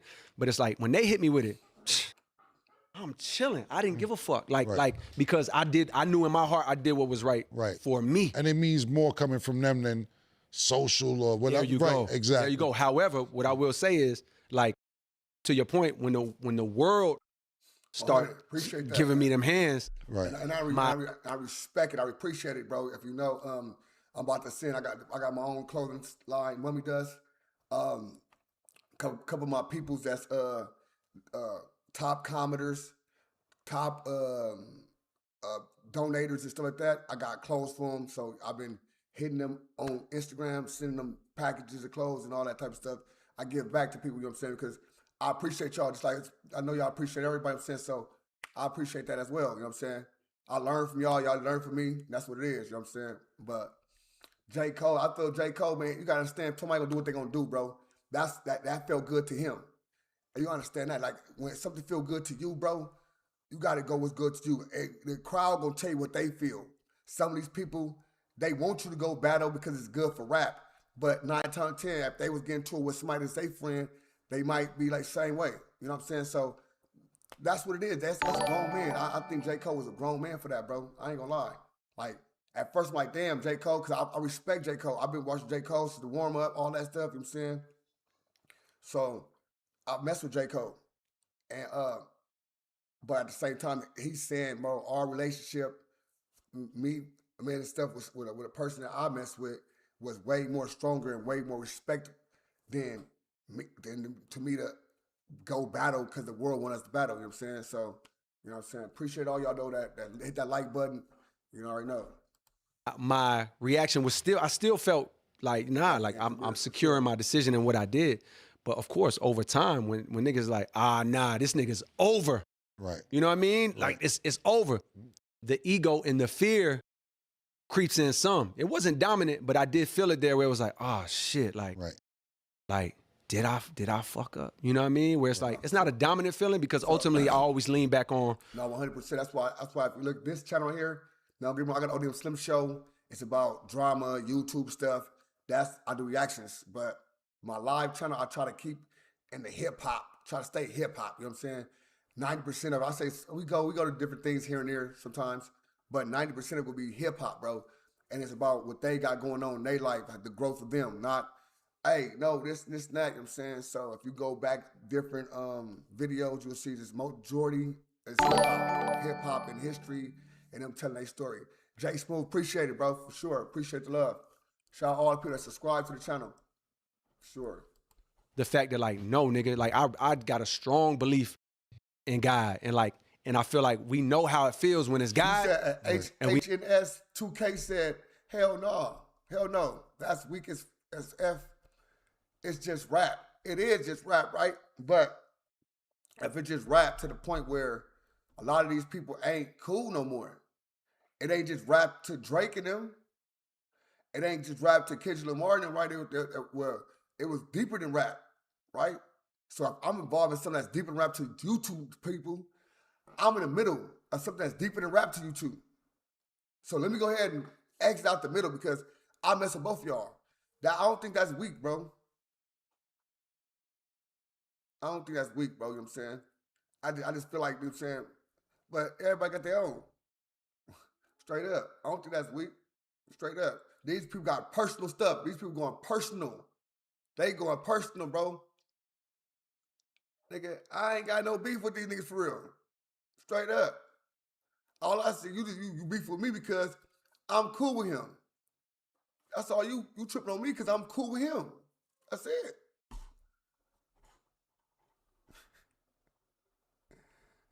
You know how it feels when it's not. Right. You know what I mean? And I know that, like, yo, I'm moving off the feeling that I feel like aligns with that, with you know what I mean? And as long as I did that and I made the decision from that place, then I got to remember that, like, yo, okay, there's actually a bigger plan. There's a bigger purpose. So it's like I got homeboys, damn near everybody on my side want to crash out. You know what I mean? Like, I get it. And, yo, niggas talking crazy on, man, it's the internet. But they like, yo, niggas talking crazy. I don't like this shit. And I had to really tell. Big Brad, 100%. You right as hell. He did what he was right with for him. Now that's what it is. Salute, bro. And that's what I feel. Whatever right to for you, because you may be a turned up non-affiliate. You know, we all turned up non-affiliates. We ain't here. We ain't gangbanging in here. And here we all turned up non-affiliates. Even if we hardcore gang members, we tuners in here. We just turned up non-affiliates. We ain't feeling nothing on the internet. You know what I'm saying? I wear black, blue, orange, red, green. You see what it is? ODM Slim. Turned up non-affiliates. You know what I'm saying? But yeah, man, I'm just saying, everybody got to do what's right for them, right? I can't say, you doing that, that's not me. Oh, what he would do? I won't do that. So I can't say what I do is right for you. That's how people in prison right now, because they walking in somebody else's footsteps that is not them. 90% niggas in prison because they was with somebody else or watch somebody else do something and idolize them. Straight up. Getting pushed to do something. It's sometimes, you know what I'm saying? And it's like, damn, bro, I didn't want to get in the car with them fools. I hear that all the time, bro. Homies in the yard and stuff. I'm in the high desert. Homies in the yard. I didn't want to get in the car fool. Straight up. I was feeling sick that day. I didn't do this and that, man. This shit was crazy. And got in the car, caught a murder. Now I got life with these niggas. I got 2 daughters. You know what I'm saying? And it be like that, bro. Because that's how life works where I'm from. Because I ain't gonna lie to you, nigga. And a lot of these niggas, bro, be just, you know what I'm saying, just nigga in the wrong place at the wrong time, bro. Straight up. It's the wrong place at the wrong time, nigga. And involved in some niggas that, because they got intention to do this. They got intention to take shots at niggas. They got intention to do all this. These niggas doing it. So kids responding to first person shooter. So that came like the first person shooter. Like that came out as the first person shooter. So if you taking shots at him on the song I'm on, I'm giving props to the nigga. He go crazy. The same thing, bro. Same shit. He only mad at Drake. He not mad at me. He's saying he ain't mad at me. You know what I'm saying? He not mad at me. Everybody like, yo, bro, don't say nothing. I appreciate it because you love me. And you want to go out there and ride for me. You know what I mean? You see niggas talking crazy. It's the worst to them because it's like, nigga, I know you.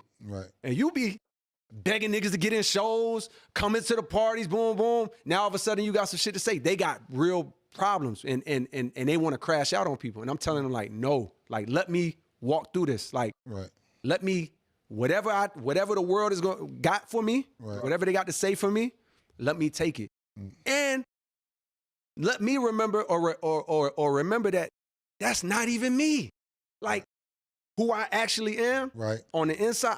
I'm damn sure not J. Cole. I'm damn near not even Jermaine on the inside. We all are connected to something higher. So what's a name? It's an identity. What's a reputation? It's just a story that somebody tell about you. So it's really just my ego that's afraid that like, oh, my reputation is gonna get fucked up. Oh, they're not gonna think this about me no more. Who gives a like? Let me remember or learn who gives a fuck what they actually think. You know what I mean? Like it's not even you that they talking about. And if it is, so fucking what? So I'm like, yo, don't say nothing. Let me walk through this. So I spent the next amount of time walking through it mentally, like still feeling at peace with my decision, but now knowing I gotta work through the mental test that comes with the world fucking my name up or fucking me up, and you know, and that led me to that's the blessing. No, listen though, is that so? Y'all saying he should just win like that, right? So when Kendrick fucked over Drake, he was got fucked over with Drake. He jumped out at the perfect time. Drake got fucked over. Drake got fucked over. The higher power told him, hey, bro, step aside real quick while my child Kendrick Lamar put this light-skinned nigga in his place. And shout out to Drake, because ain't no F, you know what I'm saying? I don't want to feel like, oh, you don't like Drake? No, it ain't like that. Needs to listen to Drake. I'm on one. Fucking I'm on. I said I'm on one. I said fucking I'm on. No, you know what I'm saying? You know what I'm saying? It is what it is. You know what I'm saying? You got up out of there, put to the side, let me go do this. Do. He already told him, bro, we gotta listen to what he's saying. He gave him like he prepared him. He told him in the song, he said, fuck the big three. It's just big me. He said, nigga, boom. When he said, nigga, boom. That meant something. That meant a lot. I'll blow this motherfucker. I'm gonna blow this bitch up. Nigga, boom! I don't really like that. He gave J. Cole a warning. That's because J. Cole and Kendrick Lamar been in the studio working, doing all type of stuff. He gave him a warning. Nigga, boom! That nigga said, oh, let me step away, bro. That nigga said, boom! He's out to re-listen to it. He wasn't really dissing me. He was giving me signs. He told me, nigga, bow. And he told you, if you step out of line again, bro, I'm gonna park. He told Drake. You know what I'm saying? Because bro, J. Cole Ali. And if you step out again, I'm gonna park his son. You know what I'm saying? Parkinson's. Nigga give him Parkinson's, nigga on the set. Nigga on the hood. I'm gonna park your son. Dead homies. Get out of line, I'm gonna park his son. Parkinson's, cuz, Mr. Ali. Yeah, he had to get him, cuz. He gave him a light jab back, and I heard that 7-minute drill. Don't make me get out of you, bro. I get out of line. Boom. Nigga, boom. And he really know how Kendrick is. He know Kendrick is a fucking monster musically. He like, fuck that, cuz. Listen, I'm done beefing with bro. That's my guy. I got two tracks on my album that's slapping. Kendrick Lamar. I can't risk that. I can't risk the reward. I can't, Nigga said, nigga, boom. Nigga, boom. He went crazy, nigga. J. Cole even said, like, he went crazy. Nigga, let me throw a jab back, nigga, and step out the way. Get out, nigga. Nigga, him and Drake gonna squabble. They up to like Titans, nigga. Boom, boom, boom, boom, boom, boom, boom, boom, boom, boom. They ain't like us. They ain't like us. Ain't on my mama. I'm keeping 1,000. I'm gonna keep it real. First couple rounds, Drake was serving cuz. Bang, bang, bang, bang, bang. Drake was on cuz ass. Shut up. Nigga, Kendrick told us, nigga, open it under the butter, the butter, the butter, the butter, the butter, and it is all poetic. And it's good music. It's poetic as hell. Drake over there, the shotgun cut, uppercut cut. Shut your little ass up. Nigga, Kendrick like, hold on, cuz. You tell the kids, nigga, gloves off. Got him with this, bong, bong, bong, bong. Drake said, all right, nigga, fuck all that. Fuck all that. Come in my lane, nigga. Come over here and do the booty bobbly, nigga. Make a hit, nigga. Make a club banger, nigga. You can't do that. Mustard on the beat, ho. What? Debo, nigga, he a freak thump, man, there. Call her Ellen Labs, he a freak. Oh! That nigga said the industry wanna see Compton. That nigga went crazy, cuz. Fuck them all, it ain't mamas. Nigga, what? He went crazy, cuz. That nigga said, what? They ain't like, they ain't, it's like, oh my goodness. It was the perfect news at the perfect time. Drake said, oh shit, what did I create it? So again, thank Drake for making Kendrick even dumb it down to the boobity ba. I remember Lupe Fiasco said this cuz on the Dead Homies, cuz Lupe Fiasco said cuz it's called Dumb It Down. He had an album called Dumb It Down because he's saying so much shit, he getting so political with shit, he breaking it down and giving you all these, you know what I'm saying, big metaphors in there that you can't catch them. You can't catch them. You can't catch them, right? You can't catch them. Bam. And once that happened, it went crazy. Was it real beef? Oh, it wasn't real beef. I know rap beef ain't real beef. Rap beef ain't real beef. Niggas ain't killing. Nigga Kendrick went to Drake, walking around LA. Rap beef ain't no real beef. We don't give a hell. It's good for the culture. That's what I'm saying. It was music. No, you might think it's real beef. Drake ain't, nigga, LA niggas ain't say, hey, when I see Drake, it's gonna smoke Drake. No, it was good for the culture. They ain't like us. They ain't like us. They ain't like us. They don't like each other in real life. Now, I'll give you that. I don't care what nobody told you. You can tell them niggas don't like each other. They don't like each other, brother. Straight up. They don't like each other, brother. They don't like each other, brother. Them niggas ain't trying to kill each other. When I talk about beef, I'm talking about we in the streets. We in the streets. We putting them things on it. Boom, boom, boom, boom, boom, boom. Boom, boom, boom, boom. Who the fuck want war? Boom, boom, boom, boom. Boom, boom, boom, boom.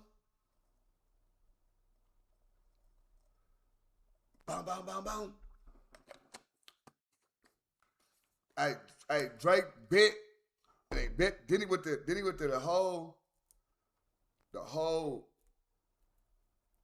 was, mind you, those is all the singles, right? Back to back singles. Then they dropped the what's called it, bro? On game. They dropped the album. Then the album drops. Oh my God, bro. He don't do nothing with nobody from the West Coast. All right, fuck it. I'm gonna do everything West Coast niggas and they gonna be hot. I'm gonna take SZA on tour, and then they say it was body. It's bots. They body everything. Yeah, all right. They body everything, right? If they body everything, then why the fuck? If they body everything, then why the fuck the tour was one of the most selling tours in history? So they bodied the tours too. I started this conversation by telling you. It's a long conversation, but I started this conversation by telling you how much of a blessing that situation was for me. Right. Now let me tell you why. Okay. In the middle of the world, fucking me up. Like, it's over for this nigga. Nah, I never look at this nigga the same. Nah, you don't do that, boom, boom, boom. Right. Yo, I always knew that nigga was such and such, boom, boom, boom. In the middle of the world doing that, I'm having these conversations with myself. I got to get off. At that time, it was like I had crept back on. I think around the time the Kendrick shit dropped or the Kendrick and Future shit, and then my shit. I'm back reading comments, what niggas are saying. I realized quickly, like, okay, I got to get the fuck off of that. Yeah. I got to get off IG. Right. And YouTube, my most used app. That's why I've been fucking with y'all for a minute, because it's like, yo, I was seeing that shit on IG and on YouTube. Yep. But on YouTube, every other post was my name. I was like, yo, I had to get off YouTube. So one, I had to separate myself from that, knowing the world is fucking me up. Right. And I had to have this conversation with myself. And this was the conversation. All right. Right now, the world is shitting on your name.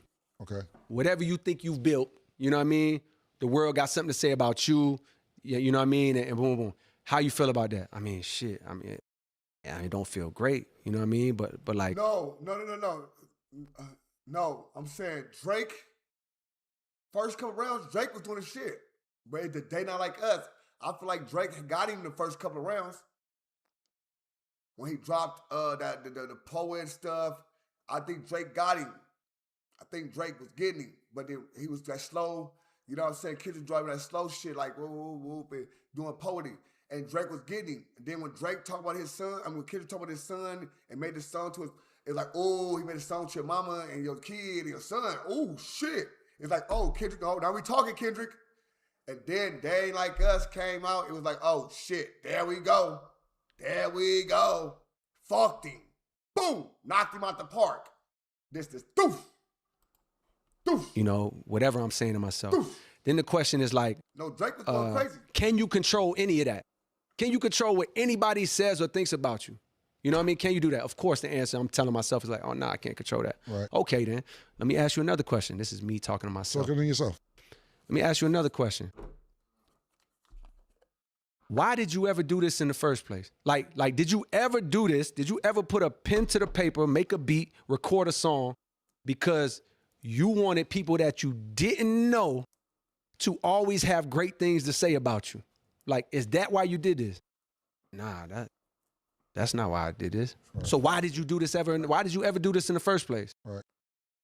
Oh, I did this in the first place because I loved it. Like the second I start rapping, the first rhyme I wrote, the first beat I made, I fell in love with it. Like I sat in that same chair you see on the album cover. Mm-hmm. I wrote my first song there. I must have sat in that spot for 7 hours. I made the beat.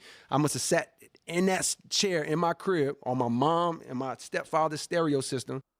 I must have sat for the first time for 7 hours. Imagine being 14, 15, sitting in a chair for 7 hours and you not watching TV or playing a game. You know what I mean? I'm writing a song. Right. Like, oh, I did that and those types of things because I loved it. Aha, you did it because you loved it. Let me ask you a question. Do you love it right now? Do you currently love it right now? I'm like, yeah, I think I love it. Oh. Do you? Then I'm like, oh, shit. It's like, yo, listen to how you talking about your own album you about to put out. Right. Look how you been talking about this shit. Right. Like, this how you want to go out? You don't listen to music no more. You don't play this shit no more. You know what I mean? I got kids now. Yeah. The shit that I came up on, you know what I mean? Right. I don't play that shit around my kids. You know what I mean? I'm not gonna do it. Right. I'm grateful that my parents didn't give a fuck what I listened to or what they played around me, Right. but I'm not gonna do that. So it's like, I don't experience this shit on a regular basis no more. And like, yo, look how you talking about this album you were working on for 8 years. Man, let's just get this shit the fuck out. Right. Let's just put this shit out, man, and be done with it. Right. And then my question was, that's how you want to go out? That's how you want to drop this album? That's how you want to drop your last album? If this is your last album, that's how you want to put it out? Right. Like, nah. Well, how do you want to, what you want to feel like? I want to feel like this. I can't write a fucking rap to save my life. Like, that's how you want to go out? And like, nah, I want to go out. When I put this shit out, I want to be in love with this shit. Like, I want to be feeling like I damn near could go do 3 more albums. Like, I want to feel like excited and proud to put this shit out. I want to be over it. Right. Like, all right. My bad. I couldn't see this, but thank everybody that donated. Everybody, I appreciate everybody, bro. Everybody. You know what I'm saying? It ain't nothing. I appreciate y'all, bro. You know what I'm saying?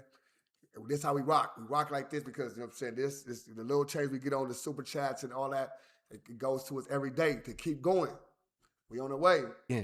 So what can you control that? You can't control what people are saying, but can you control how you feel about what it is that you do? Right. And so when I say it was the biggest blessing, it was because in that moment I'm like, oh yeah, I can control that. I can control, it's like a relationship. Like when you're in a relationship, it's like, if I'm in a relationship with a woman and it's like, I can pretend like, man, we just grew apart. This shit ain't there no more. Really, you stop doing the things that breed love with this woman. You know what I mean? And y'all stop doing the things that breed love with each other. And you just say you fell out of love. Well, really, you stop doing love. Like, love is like out of like spending time, listening to somebody. You know what I mean? Like it's an active thing. So from that day forward, when I had that conversation with myself, I'm like, oh, I get it. And I just immersed myself back in this shit that I love. And I started telling people that summer, I was like, damn, nigga, I feel like I'm 16 years old again. Like, I was madly in love with this shit, and then my pen got on fire. Like, from that day forward. And that's what started my next journey. And the reason why I say it was the biggest blessing is because, like, the way I feel now, putting that album out, versus how I would have felt 2 years ago, even with... I appreciate that. It's all love. I swear to God, I appreciate it. Even with the album in the form that it was, night and day. Like, nigga, I ride around playing this shit. Right. Still to the, like, yesterday I was driving, I had to drive an hour to Fayetteville. Yeah. Nigga, I'm playing this shit the whole way. I'm rapping my shit. I'm a fan of this shit. Right. And that's a blessing because 2 years ago, it was, man, let's get this shit out of here. So I know that's long-winded, but. Nah, I get you know it. What I mean? Trust me, because just as a writer, you go through writer's block, especially when you're as good as you are, it's hard to compete with your last great project. You get what I'm saying? And everything you explain makes a lot of sense. Like, you gotta be true to you before you make somebody else happy. And if you're not happy with what you're doing and you made a bunch of money already, what the fuck are we really doing it for? Right. Like for me, I come to work, I get to watch sports where I watch sports all day anyway. And get to sit here with my childhood friend that we didn't speak to each other for 15 years, and we fucking watch sports and laugh at niggas. Wow. You get what I'm like you can't even beat that shit. Fact. You know what I'm saying? If I had to do it, I wouldn't want to do it, man. That's real, bro. Nah, and I got everything you said. Do you think that, I only got a couple more questions for you, now I'm gonna let my assistant Taylor ask you some questions. Okay. Do you think that the Drake and Kendrick thing got totally out of hand? Do you think it spiraled out of control? How do you feel? Because I know both of these. It's weird for me. Because I damn near feel like the only person in the world. And of course, I don't know if this is true or not, but when I really analyze the situation, I'm like, damn, I feel like the only person in the world. It's almost like it's a much more mild example, but it's the only way I could think about it. I'm like, I think of Dell Curry. Like, imagine Seth Curry was the star basketball player for whoever the team he was on, the Hornets. Right. And then Steph was the star player for the Warriors, and they met in the finals. Right. And then Dale has to watch, like, he has to watch this battle. And somebody got to come out a quote unquote loser. Somebody got to come out a winner. It's like, I'm the world. Right away, the world became like politics. You either Democrat or Republican. You either Kendrick or you Drake. And you got to pick a side, boom, boom. And I felt like the nigga that was like, disgusted both ways, damn near. You know what I mean? So when you say, did it get out of hand? It's like, creatively, that's not my place to say. Right. You know what I mean? Like that's definitely not my place to say. I'm a nigga that apologize. So it's not my place to come in and say like, oh, such and such shouldn't have said boom, boom, boom, boom. Like, that's not my place.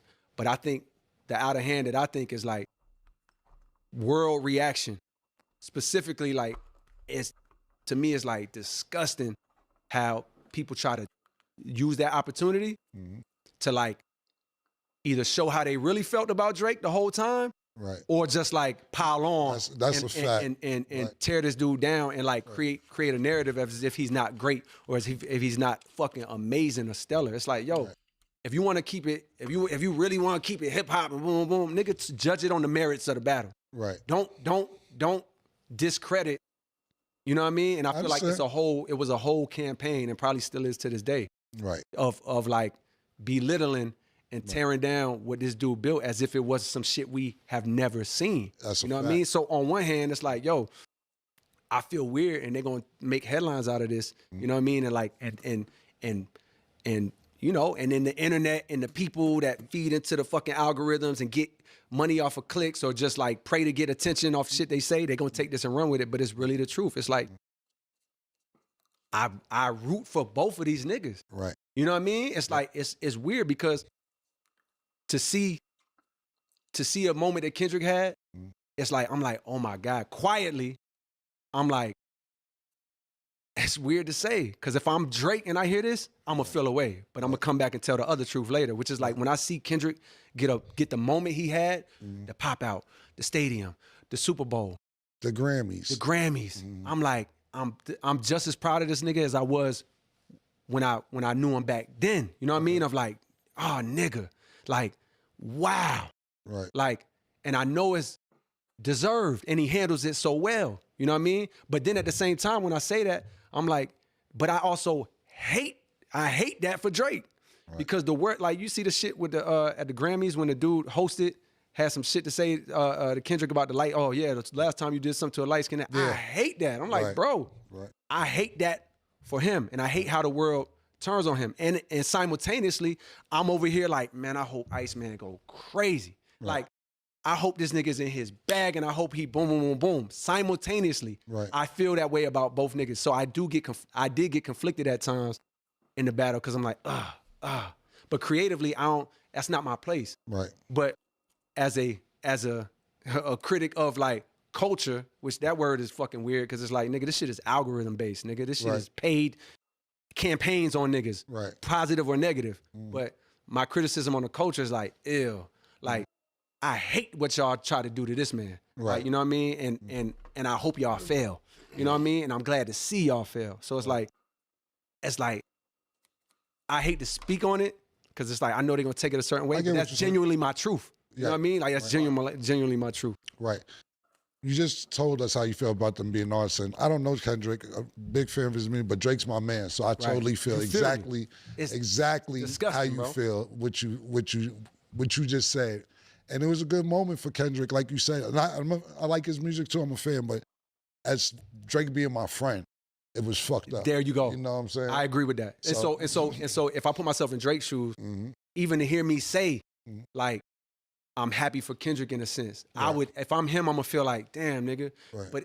But I love this nigga too. Right. You know what I mean? And I don't like that he's doing it with a whole crowd like shitting on you. I don't like that. You know what I mean? But shit, that's not my place to necessarily judge. And if that's how he felt, he had to go with it. You also engaged at the same time. You know what I mean? Like so I absolutely hate and have always hated how they try to like do that to him. And I genuinely pray. It's like, nigga, I'm a fan waiting. Like, I be telling Eve, like, man, I hope this Iceman shit go crazy and I hope he kills that shit.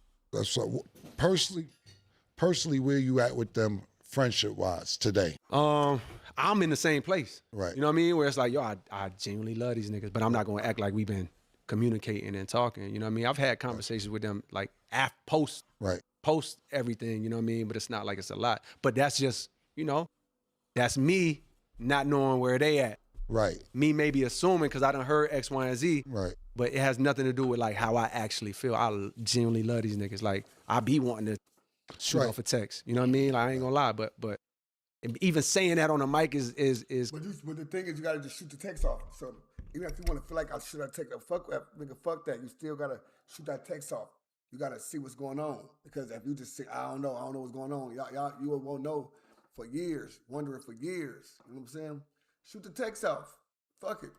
kind of lame to me, but it is my truth. You know what I mean? It is what it is. Absolutely. Look, my sister Taylor, she loves you. She was actually on vacation. Where was you at, Taylor? I was in St. Lucia. She was in St. Lucia. She cut her vacation short to come back to see you. And I say, you know what?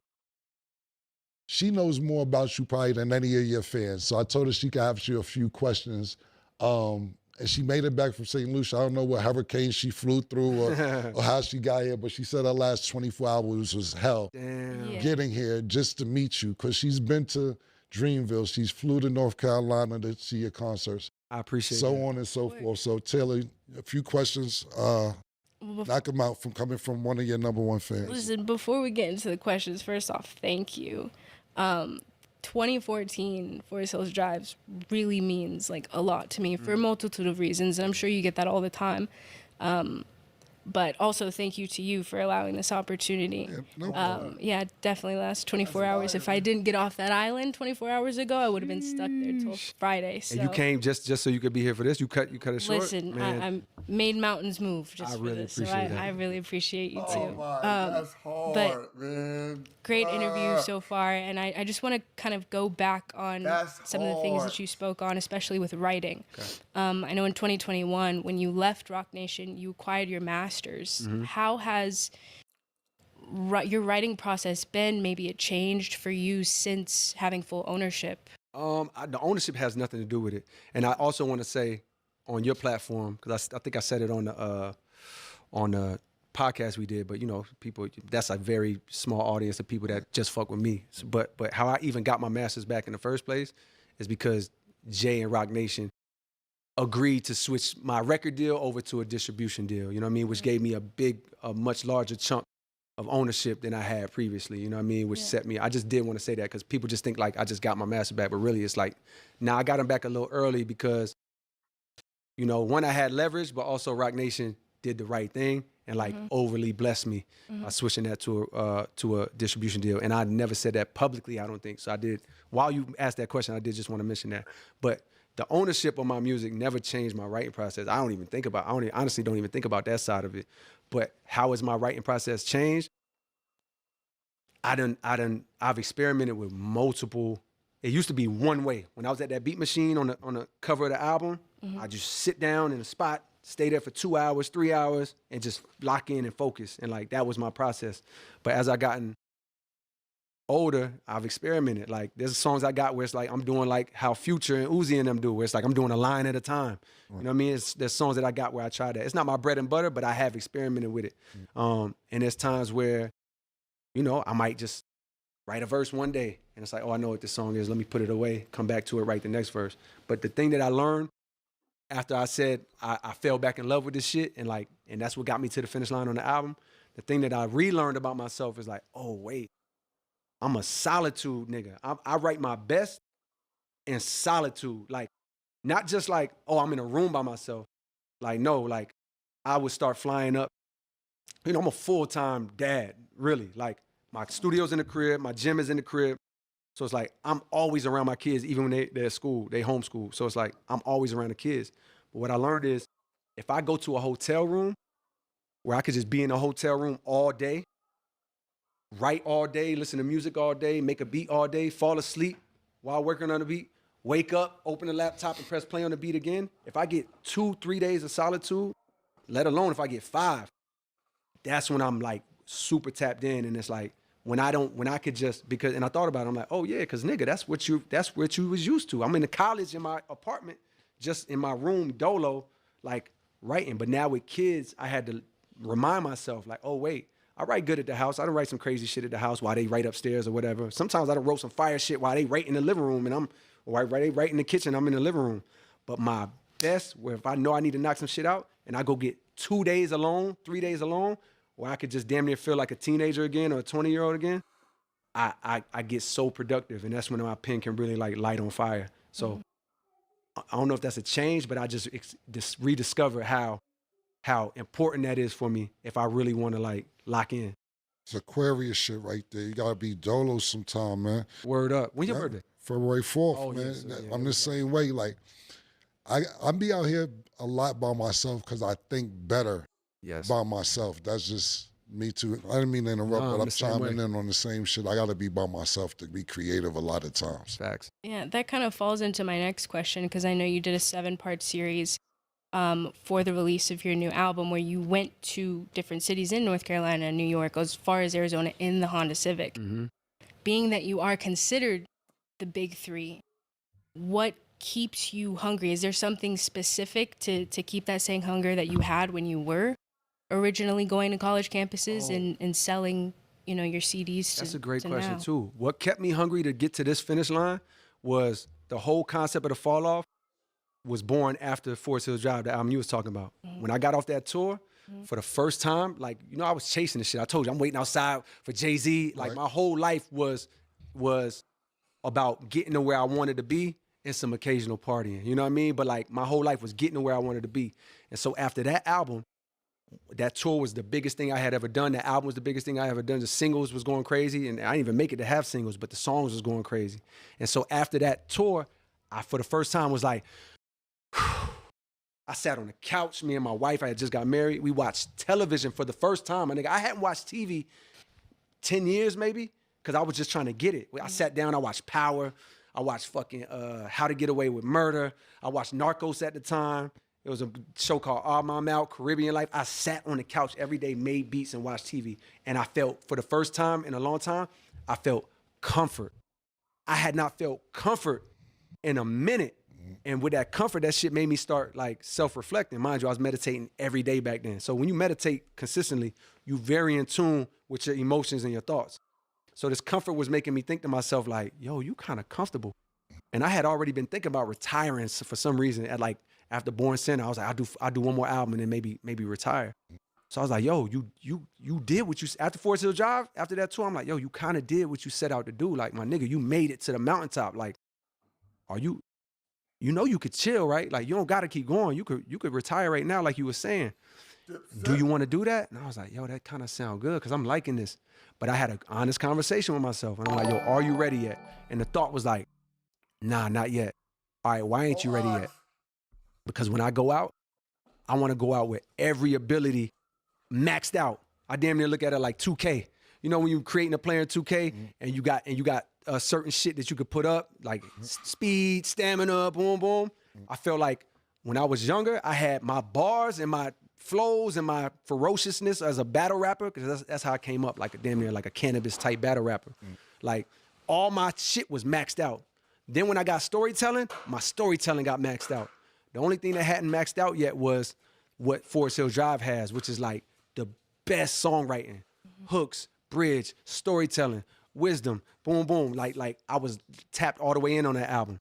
But a couple of my sliders on that album, I feel like went down. Like my bars, like that the Yachty joint I got, right? Like that I'm mentioning y'all on. This other one. That's the rapper that I truly am in my heart from the beginning. I couldn't have wrote that verse when I was having this conversation with myself, and I was like, yo, when I go out, I want to go out on all my abilities maxed. I want to be max storytelling, max bars, max motherfucking wisdom, max songwriting, max hooks. So the thought was, all right, I'll do one more. There's an album for this feeling. I was like, there's an album for this. Like when most niggas is supposed to decline and their abilities and their skills is supposed to decline because they getting comfortable and sitting on the couch and drinking wine and life get better. I'm like, yo, can I do the opposite? Can I go the other way and get better than I was? So because, to answer your question about what kept my hunger, is because I imagined a day when I'm not doing this no more. And I was like, yo, if that day comes, what would you regret? And so the past 10 years has been me trying to like make sure that it ain't no regret.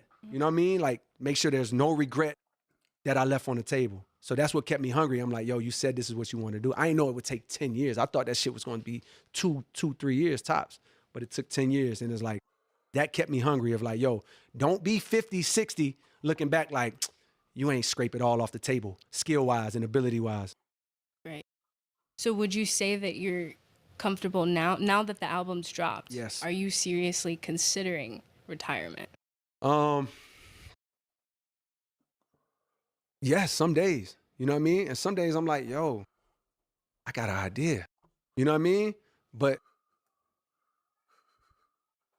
I didn't make that. I made the album so that let me clear it up too, so there's like no confusion. I made this album so that if it was my last, I'm cool. And I am. I'm cool. If that's my last album, I'm cool. You know what I mean? If I get inspired in a year, 2 years, 5 years, 10 years to do another album, I'm not gonna fight. I'm not gonna fight the feeling. Right. But this album is what I intended it to be, which is like, yo, I did what I said.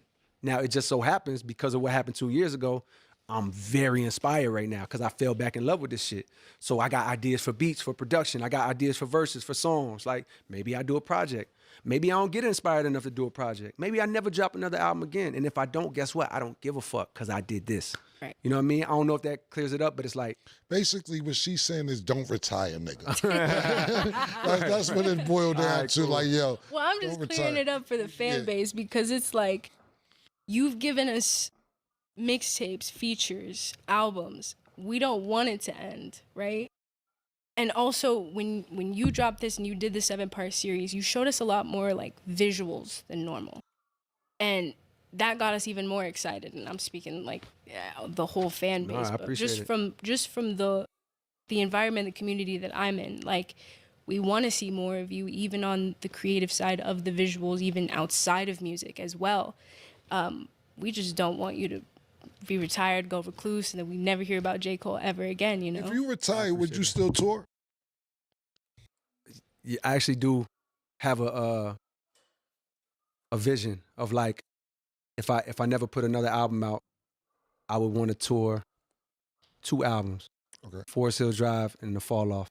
So it's like every few years, it's a artist, it's a group, Pink Floyd, a band from back in the days. And I think the dude, one of the singers, like Roger Plant or some shit, or whatever his name is, forgive me if I fucked it up, but like, he was a part of Pink Floyd. But he has this album that like meant a lot to him that they did. I guess he did most of the writing, and it's called The Wall. And every 3 to 5 years, he goes out and he tours this album. I mean, he just turned 80 or some shit or something crazy. But like for the past 30 years, he's been going and touring this album. Right. And that's how I see myself. If I don't put out another album, those 2 albums mean so much to me, Forest Hill Drive and The Fall Off, that it's like I see myself going out and bare minimum performing those albums, you know what I mean? At whatever level people will have me. Like, if people want to see that shit in the stadium, I'll do that. If they want to see it at a House of Blues, I'll do a House of Blues. You know what I mean? If they want to do that, see that shit in a 300-person room, I'll do that. Got you. Got one more for him? Yeah, I got one more. Yep. This one's a little off topic related to the other questions, but if you had to pick one Dreamville artist to be your designated driver for a night, who are you trusting the least with the keys? Who am I trusting the least with the keys? Yes. Oh, shit. The least with the keys? This is a good-ass question, but I thought she was going to ask me who would I trust the most. Meaning, like, who? This is not about, like, who be getting fucked up. This is just about, like, who can drive the best. This is just, like, all right. You just don't want to worry about anything. Olu from Earth Gang. Johnny Venus. Really? Bruh. Oh, the least. Oh, you said the least. The least. Oh, no. That he would be the most, actually, because he's motherfucking. Yeah, I was about to say. Yeah, my fault. I misunderstood the question. The least? I don't know. Honestly, it's nobody that like I wouldn't trust with the keys. You know what I mean? Yeah. I never seen Ari drive. You know what I mean? Yeah. I never seen Ari drive. We had to ask her how she drives. But I feel like I might remember from some stories from back in the day in Raleigh, but I could be wrong.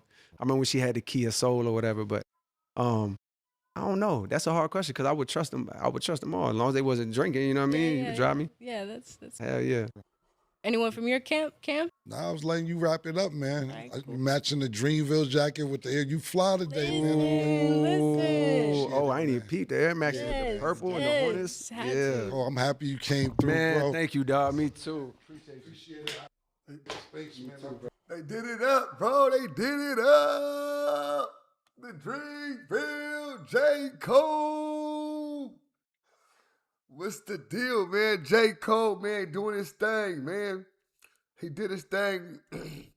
Had a great conversation. Long-winded, some questions, but hey, things happen.